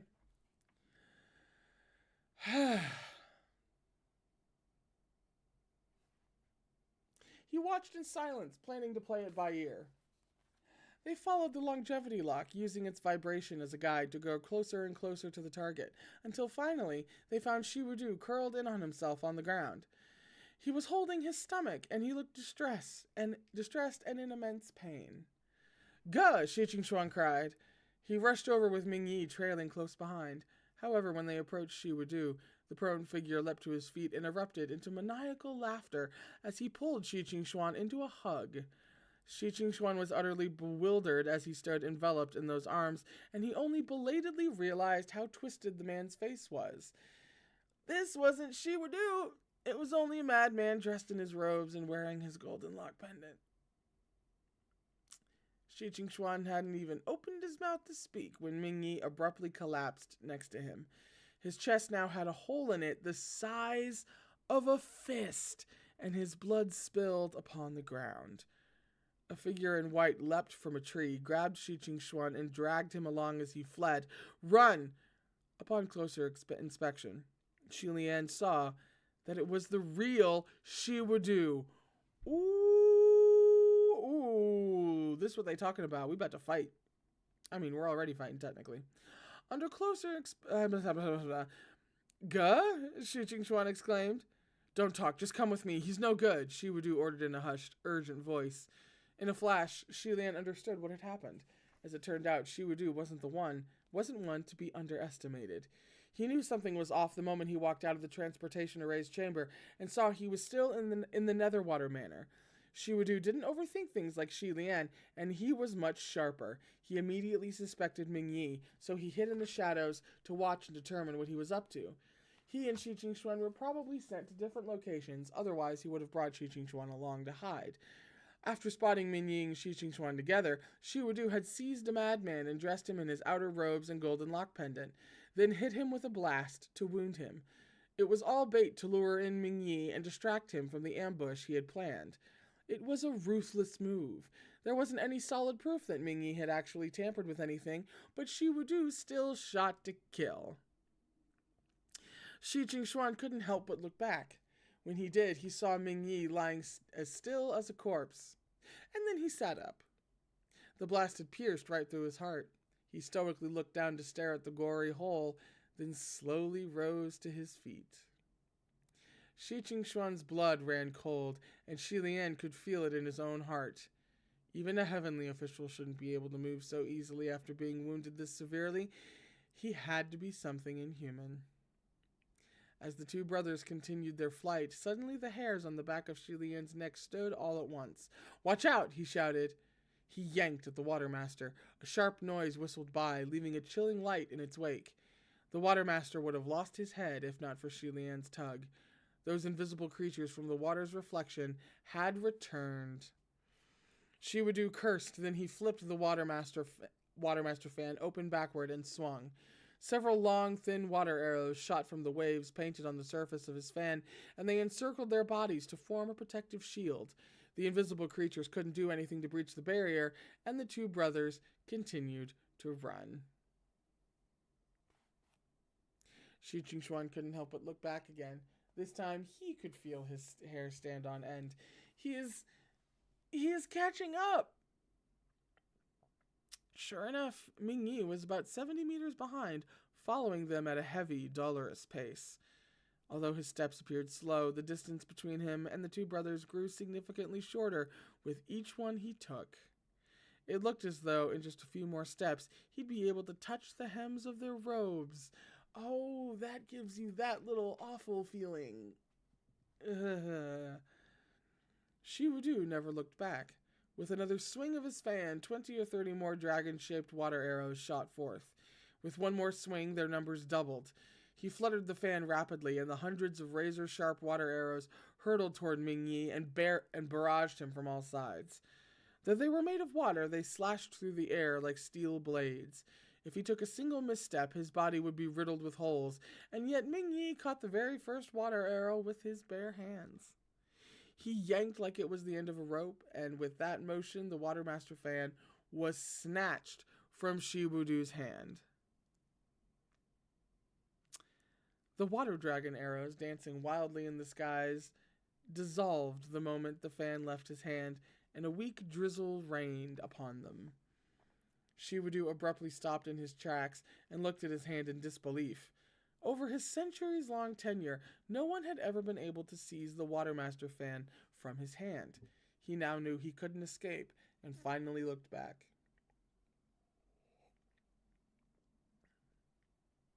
Mingyi was still stalking steadily toward them with his hands clasped behind his back. Like a polite Terminator. He was going through an intricate full-body transformation.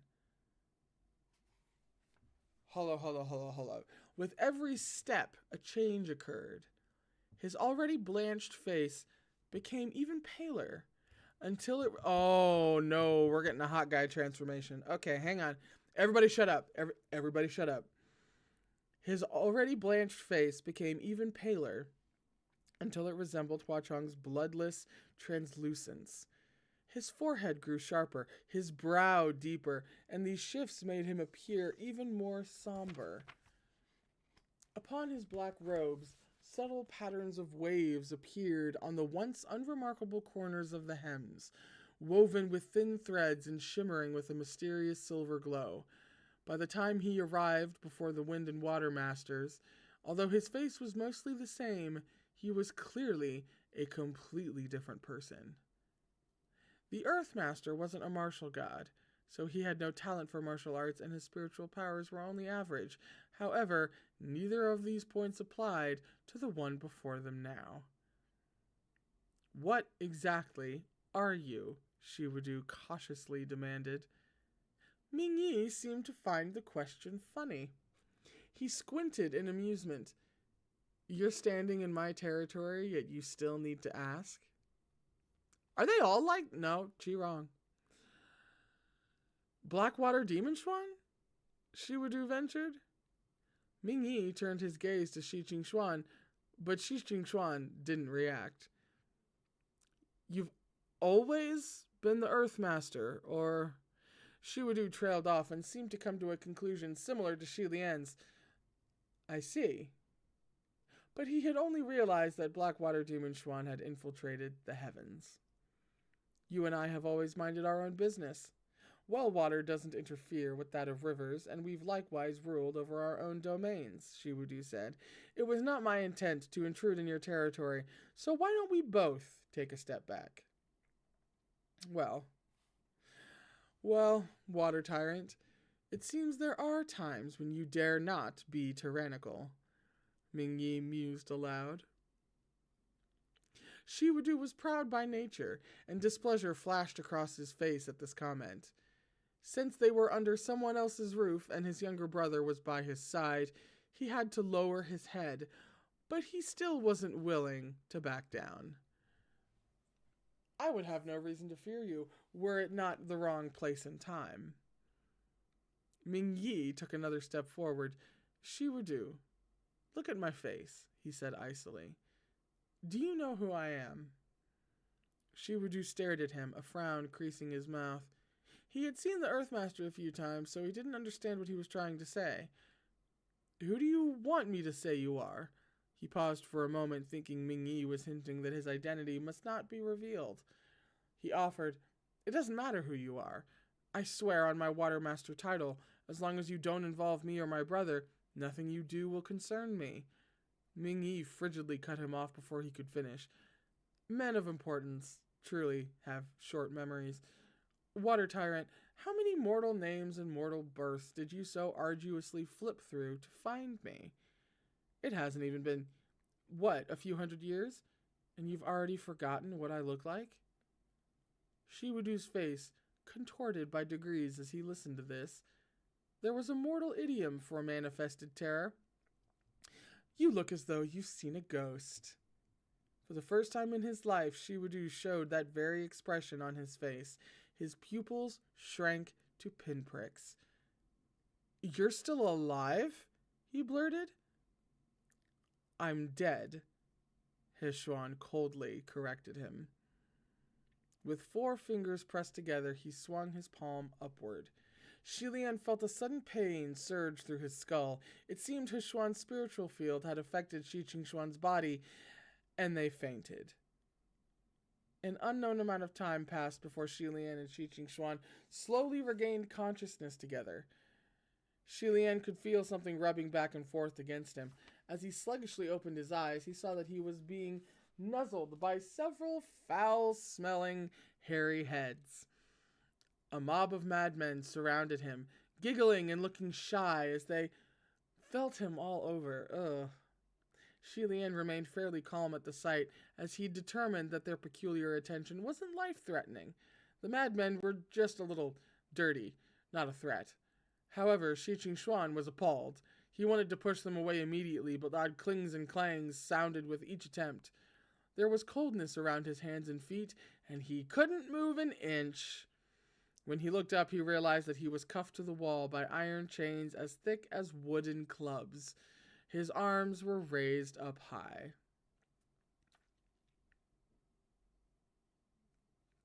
From the look of the floors and ceiling, he was probably back at the Nether Water Manor. Xie Lian could feel exactly what Shi Qingxuan was feeling, which at the moment was a deep, searing pain in his head. He tried to bid the Lord Windmaster to be calm, to assure him that he would teach him how to break free from cuffs such as these, but he abruptly realized that he couldn't make a single sound. Perplexed, Xie Lian quickly took stock of his own condition and found that a large portion of his spiritual power had been lost. His soul was still able to stay in Shi Qingxuan's body, but he could no longer manipulate him or even speak to warn him. Could the spiritual powers he'd borrowed from Huacheng have run dry? Impossible. Huacheng knew exactly how much spiritual power it took to perform the soul-shifting spell, and he had given him an extremely generous loan of significantly more than what was needed, and not a bit less. And Xie Lian could sense the powers draining away with each passing moment. It was making him both leery and anxious.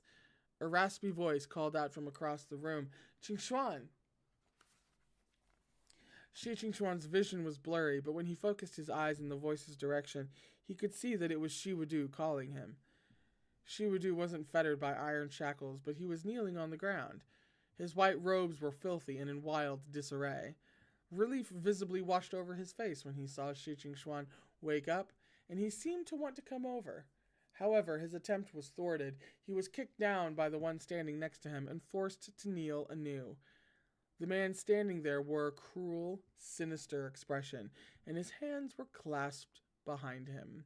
I feel like we should probably take a shot whenever Xuan's hands are clasped behind him. His skin was so pale it sent shivers down one's spine. This was Blackwater Demon Xuan, or rather, Xuan. There was an altar behind him. 4 smooth obsidian black urns sat serenely upon it. 2 shredded fans were discarded on the floor, the Windmaster fan and the Watermaster fan. Father, mother, sister, fiancé. Kowtow, Xuan ordered. Xie Lian kept his eyes on Xuan. He gave a single word in response. Fine. With that, surprisingly, he heeded. He moved to kneel before the altar and kowtowed before the urns over a dozen times. After this, he attempted to raise his head, but Xuan's foot came down heavily and stomped his skull back into place. Did I permit you to rise? He coldly asked. This brutal move pinned Xie Lian's face to the floor. Xie Lian answered through gritted teeth, blood running from every orifice. No. His elder brother was once so proud that his head never bowed, but now his face was being stomped into the dirt. Although Xuan knew he deserved retribution 10 times worse for what he'd done, blood was thicker than water. Ultimately, he couldn't bear to see him like this. Xuan's attention was drawn by the sound of Xuan's voice, and he was now the focus of that chilling glare. Even though he couldn't raise his head, Xie Lian knew that meek cry would do nothing but provoke their captor. Be quiet, he barked at once. After a moment's thought, Xuan removed his boot from his head. Xie Lian was filled with trepidation but had no strength to drag himself up. Xuan, he groaned. Xuan languidly approached the wall. The madmen scampered away, whimpering. They were obviously terrified of him. However, they still sneaked glimpses at Xuan, as if there was something on him that they coveted. Xuan watched from where he was chained as Xuan came closer, step by step. The ever-so-familiar face that Xuan once knew was now dreadfully foreign. Xuan crouched in front of him. He was quiet for a moment before he asked, Is the Reverend of Empty Words scary? Though his tone was smooth and calm, Xuan was bug-eyed with fear. He couldn't speak a word in response through his quivering lips. The Reverend of Empty Words of the past was already extremely horrifying. The person looking at him now had swallowed the Reverend of Empty Words.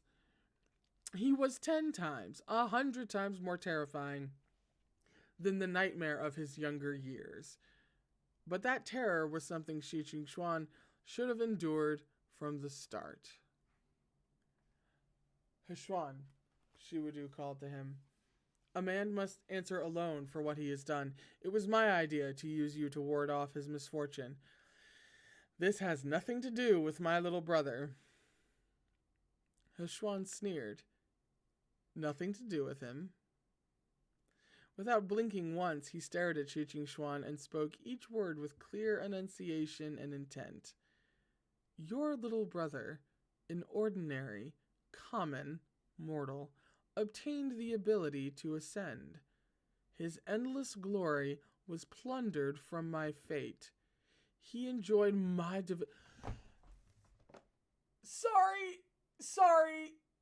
Sorry, I'm an idiot who can't remember names to save my life, even when they're in my own language, never mind Chinese. Oh my, I hadn't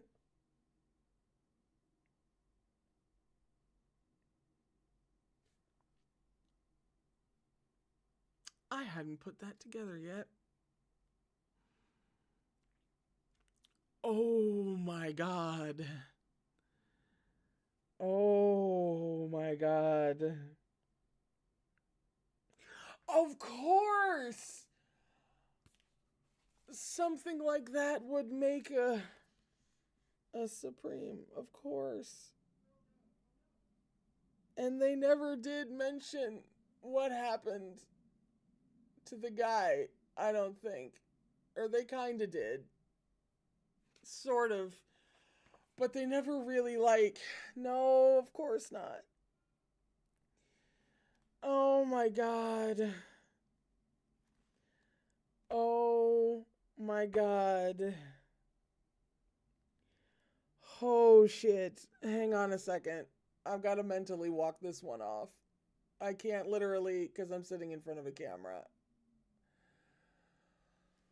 Oh, shit. Oh, shit.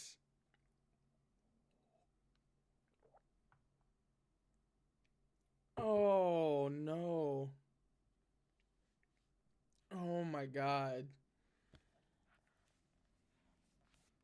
Mmm. Mmm. Mmm. Mmm. Mmm. Mmm. Mmm. Okay. All right. Hang on. Where the fuck was I? It's 5. Shit. I have like Chinese food to pick up in half an hour. Hang on. Hang on. We're getting there. Where the fuck? Um. Da, da, da. I know a common word has. And you tell me this has nothing to do with him. Every word was a knife, and every cut stabbed the heart. This was said for Xuan to hear, and though he knew it all by now, he still bowed his head and felt like he could never hold it high again. You've always been by his side, so you should know very well that I'm not lying to you, Shiwudu said with a forced calm. He's not the one to hide anything. From start to finish, he genuinely did not know. That's precisely why he's so detestable, Xuan interrupted sharply. Why was he allowed to know nothing? Xuan's head bowed even lower. What right did he have to suck another's blood and trample another's bones to reach the skies, all while maintaining his peace of mind, to enjoy such luxuries without any of the burden? He didn't know then, but is he still so ignorant? Xuan added. Xuan looked up. His voice trembled. Mingxiang, Shut up, Xuan shouted. When Xuan saw his near savage expression, he shuddered and went silent. Xuan whirled around and started pacing the hall of the Netherwater Manor, growling as he walked. I gave you so many chances. Xuan closed his eyes and clenched his fists. Xie Lian recalled that excessively furious, fine, very well, back when they were in the town of Fugu. He remembered how Ming Yi had tried to stop Xuan from following Pei Ming to the East Sea, but each time Xuan had chosen to help Shiwudu. I'm sorry, Xuan whispered. Xuan stopped in his tracks. And what good is your apology? He demanded. The 4 urns had been placed directly in Xuan's field of view, and it seemed as if they too jeered at his feather-light sorry. Misery pierced his heart and scorched his insides as if his words meant nothing no matter what he said. I know it's futile, but Xuan pleaded. But you what? Xuan's tone returned to its cold indifference. You know it's futile, but you still want to express your utmost sincerity. Are you hoping you can move me, make me let go of this grudge, and allow my resentment to dissolve? No, that's not what I meant, Xuan said hastily. It's just I really am very sorry that I wronged you. Really, Ming Gangji. I know that both my brother and I are in the wrong. There's no remedying the situation at this point. So, Xuan was listening intently. So, at this point, any further words would only sound feeble and pathetic. Xuan tried desperately to come up with something, but he drew a blank and was unable to continue. Well, talk. Why did you stop? Xuan asked coldly. So, are you willing to die for your sins?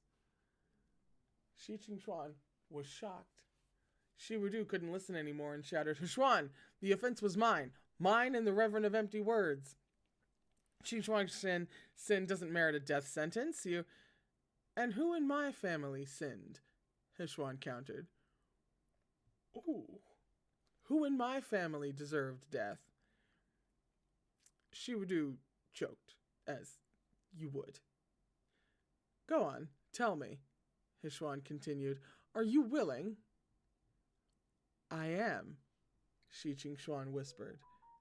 Shut up, phone. Xuan sneered at this. Since Xuan had his head bowed, Xie Lian couldn't see his expression, but he probably wouldn't be able to discern what he was feeling even if he saw.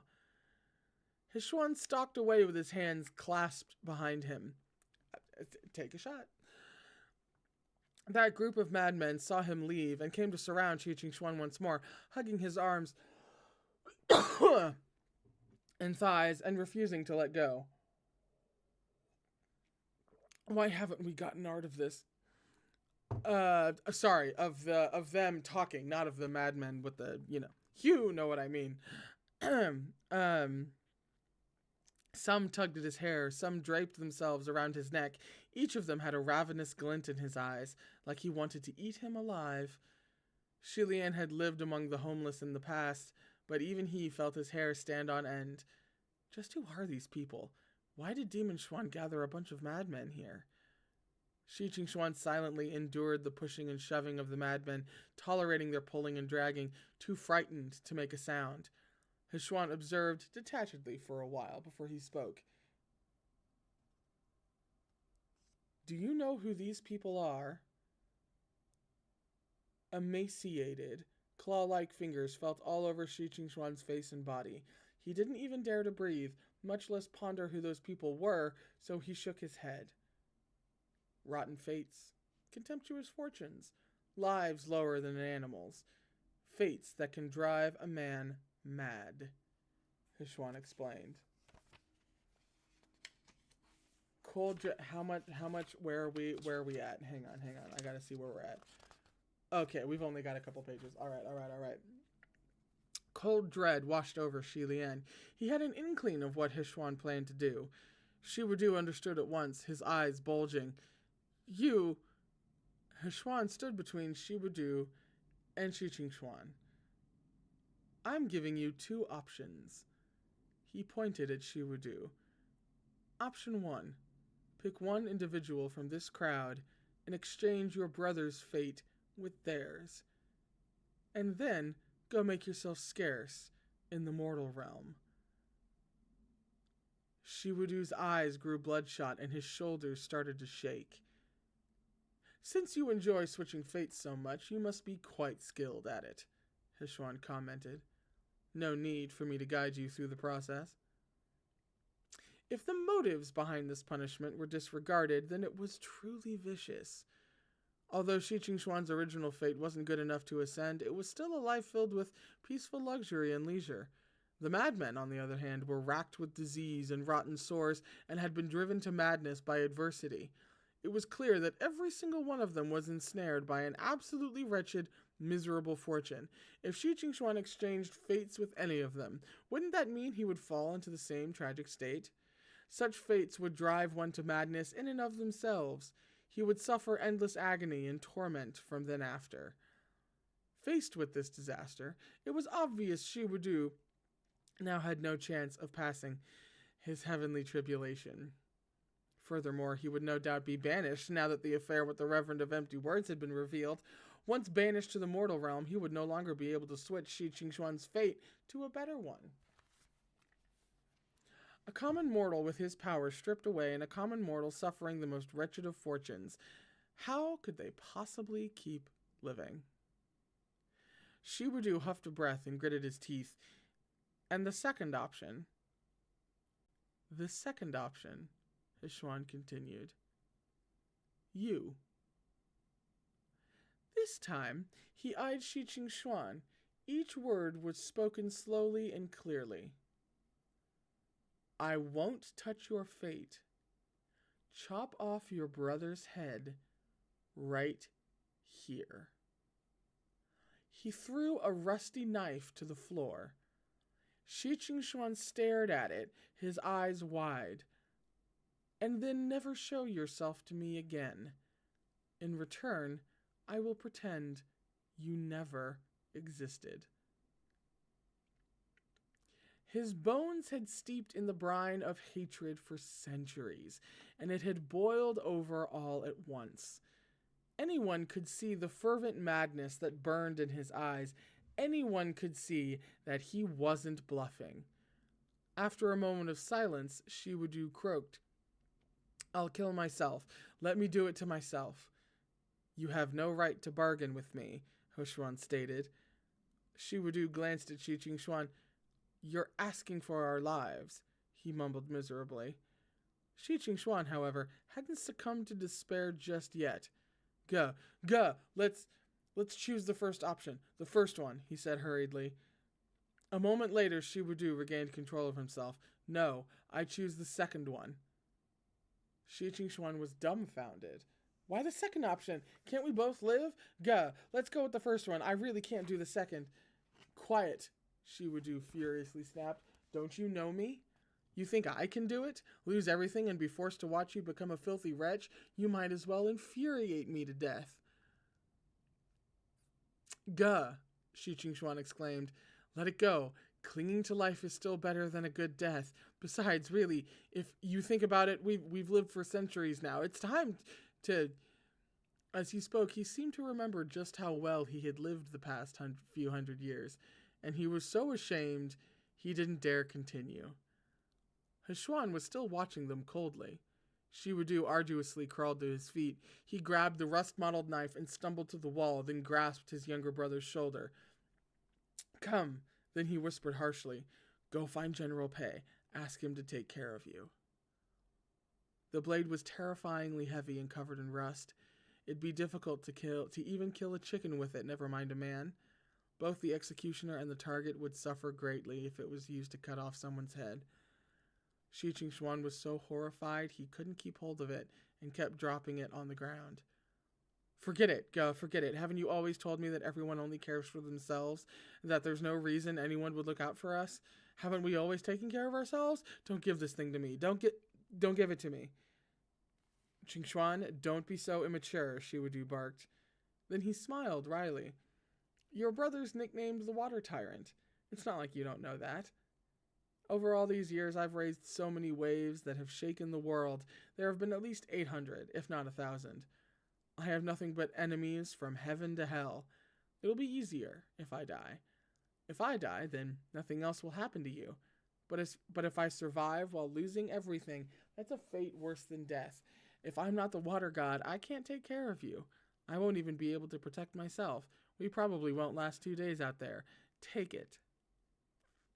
Xie Xuan was so scared he was going to weep. "No, I can't. I really can't," he exclaimed uncontrollably. "Don't force me. Don't give it to me.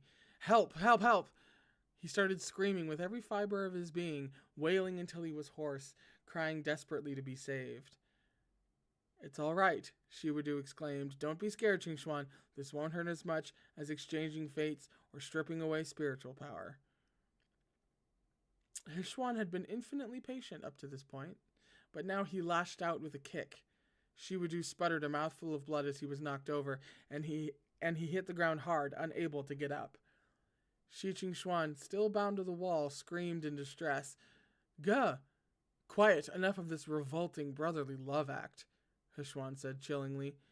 "No one here will be moved by you." Shiwudu coughed up a large amount of blood. Suddenly, he flipped onto his back and leapt to his feet, and then seized Xie Xuan by the neck. Xie Lian was shocked. He felt his lungs cease to draw breath, and blood rushed to his head. "Guh?" Xie Xuan gasped. "Xuan, I can't leave you alone like this," Shiwudu bit out through his bloodied mouth. "There's no way you'll survive in the world if I die, so you might as well come with Gaga." He squeezed harder. Xie Xuan's sight was going dark, and a death rattle escaped his throat. Xie Lian was shocked to the core. Was Lord Watermaster really going to strangle Lord Windmaster to death? It didn't take long for the pressure on his throat to disappear. Fresh air poured poured in as Xie Xuan gasped and coughed uncontrollably, then finally caught his breath as the choking stopped. Xuan stood next to them. He had ripped off both of Shiwudu's arms at the elbows, halting the attempt to wring Xie Xuan's neck. "Did I give you a third path?" he said coldly. Blood pulsed like a fountain from Shiwudu's mangled arms, yet he began to laugh uproariously. Xuan tossed the forearms aside like they were trash. "What are you laughing about?" Shiwudu waved his long, empty, blood-soaked sleeves. "I'm laughing at you. I'm laughing at how you think you've got the upper hand. Do you think you've finally gotten your revenge after so many years of waiting? Does it feel good?" "It does feel good, seeing you on the brink of death like this," Xuan confirmed. "Is that right?" Shiwudu laughed. "Then let me tell you something. I feel good too." He caught Xuan's collar with his profusely bleeding, mutilated arms. "Because I see you right now. So filled with rage, so filled with suffering, so filled with hate. You're grinding your teeth so hard you're crushing them, and yet you're still powerless to bring your family back. You're still nothing more than a ghost of the gutters. Be as angry as you want, they're long gone. But me and my brother, we've lived for ages. We've been heavenly officials for centuries. Even if he can't be one anymore, even if he can't live anymore, he still profited. I still won, and so I feel even better than you." You know, baiting him into killing you is certainly one way to go about this, and that was a valiant attempt. The longer he listened, the more Xuan's pale face dropped.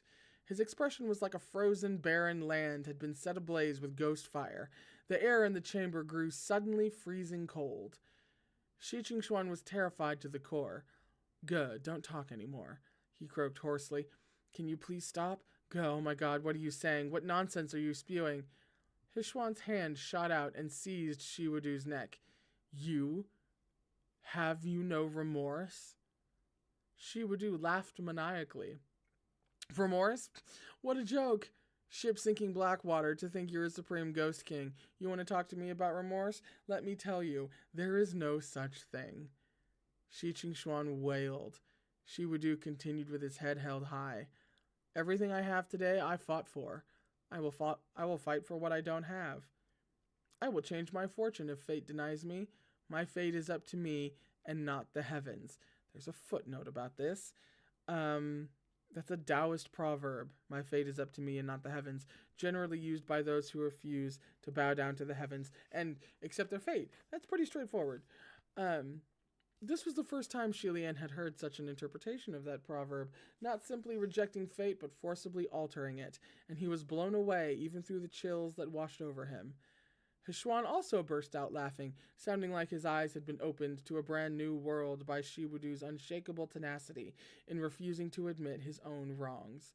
His expression grew more and more frightening, and Xie Xuan broke down. "Gaga, please, I beg you, please. Please stop talking. Please shut up." Okay, we have art. This wasn't the moment I wanted, but sure. However, Shiwudu's smug arrogance was undaunted. "Xuan, Gaga will go first. I will wait for you down below." Before he finished his sentence, Xuan placed his hand on his head and gripped his hair. Xie Xuan's soul was going to leave his body. The iron chains banged and clanged wildly against the wall. Mingshang, I'm sorry. We're the ones who sinned. We're the ones in the wrong. It's my fault. My brother only did what he did because of me. My brother's gone mad. He's gone crazy. Can't you see? He wanted to beg for forgiveness, for mercy, but he couldn't.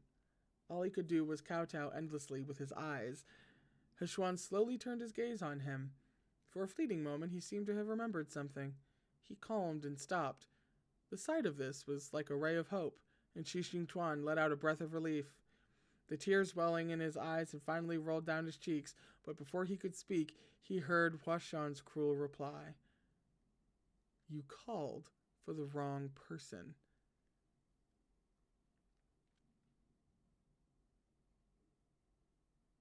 In one swift movement, he wrenched Shiwudu's head from his neck. Blood erupted from the uneven stump of Shiwudu's neck as his head was yanked from his body. The far-reaching spray coated Shi Qingxuan's body and face. Shi Qingxuan could finally endure it no longer and started screaming as if he had just lost his own mind as well. The madmen found it incredibly interesting to see a headless corpse stand without collapsing, and they went wild with delight. They spun around him in circles, clapping and cheering, their bare feet smearing bloody footprints across the floor. Oh my, he's dead! He's dead. There's art. And if I had to see it, so do you.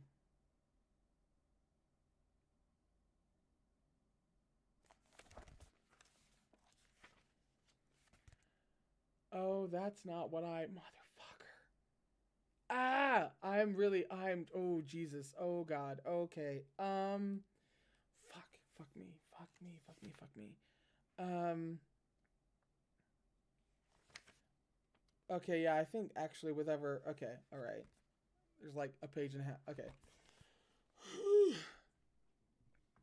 Shi Qingxuan screamed. That's too much on my face. Thank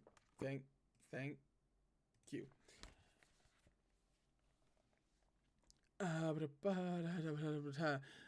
Shi Qingxuan screamed for who knew how long. Screamed until it felt like his soul and spirit had fled his body, and as the screaming finally ceased, he didn't even remember stopping. When he regained his awareness at last, he had collapsed into a lifeless heap on the blood-soaked floor for an unknown amount of time. Xuan stood not far from him. He was staring commandingly down at Shi Qingxuan from above.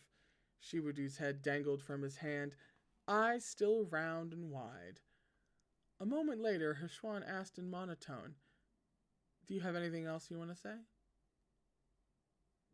Shi Qingxuan's eyes were lifeless. His gaze was unfocused as he stared at the row of urns atop the altar before him and at those two shredded fans on the ground. It was a long time before he mumbled, "I want to die." "Dream on," Xuan responded coldly. Xuan extended a hand toward him, and Shi Qingxuan closed his eyes. At the same moment, Xie Lian's soul was suddenly yanked out and thrust upward. When he fell back down and reopened his eyes, he found that a red-clad man was embracing his limp body. Excuse... What?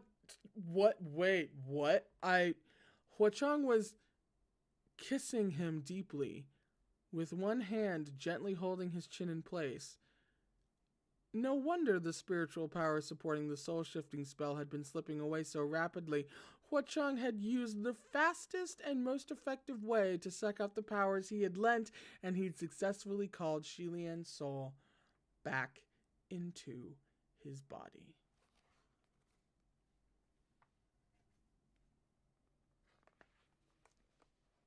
We're gonna stop there because I really have to go.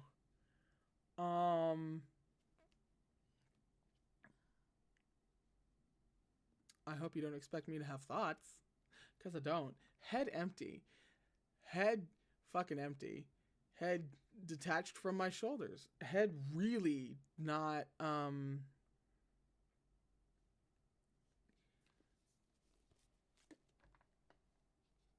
you know, I said midpoint turned.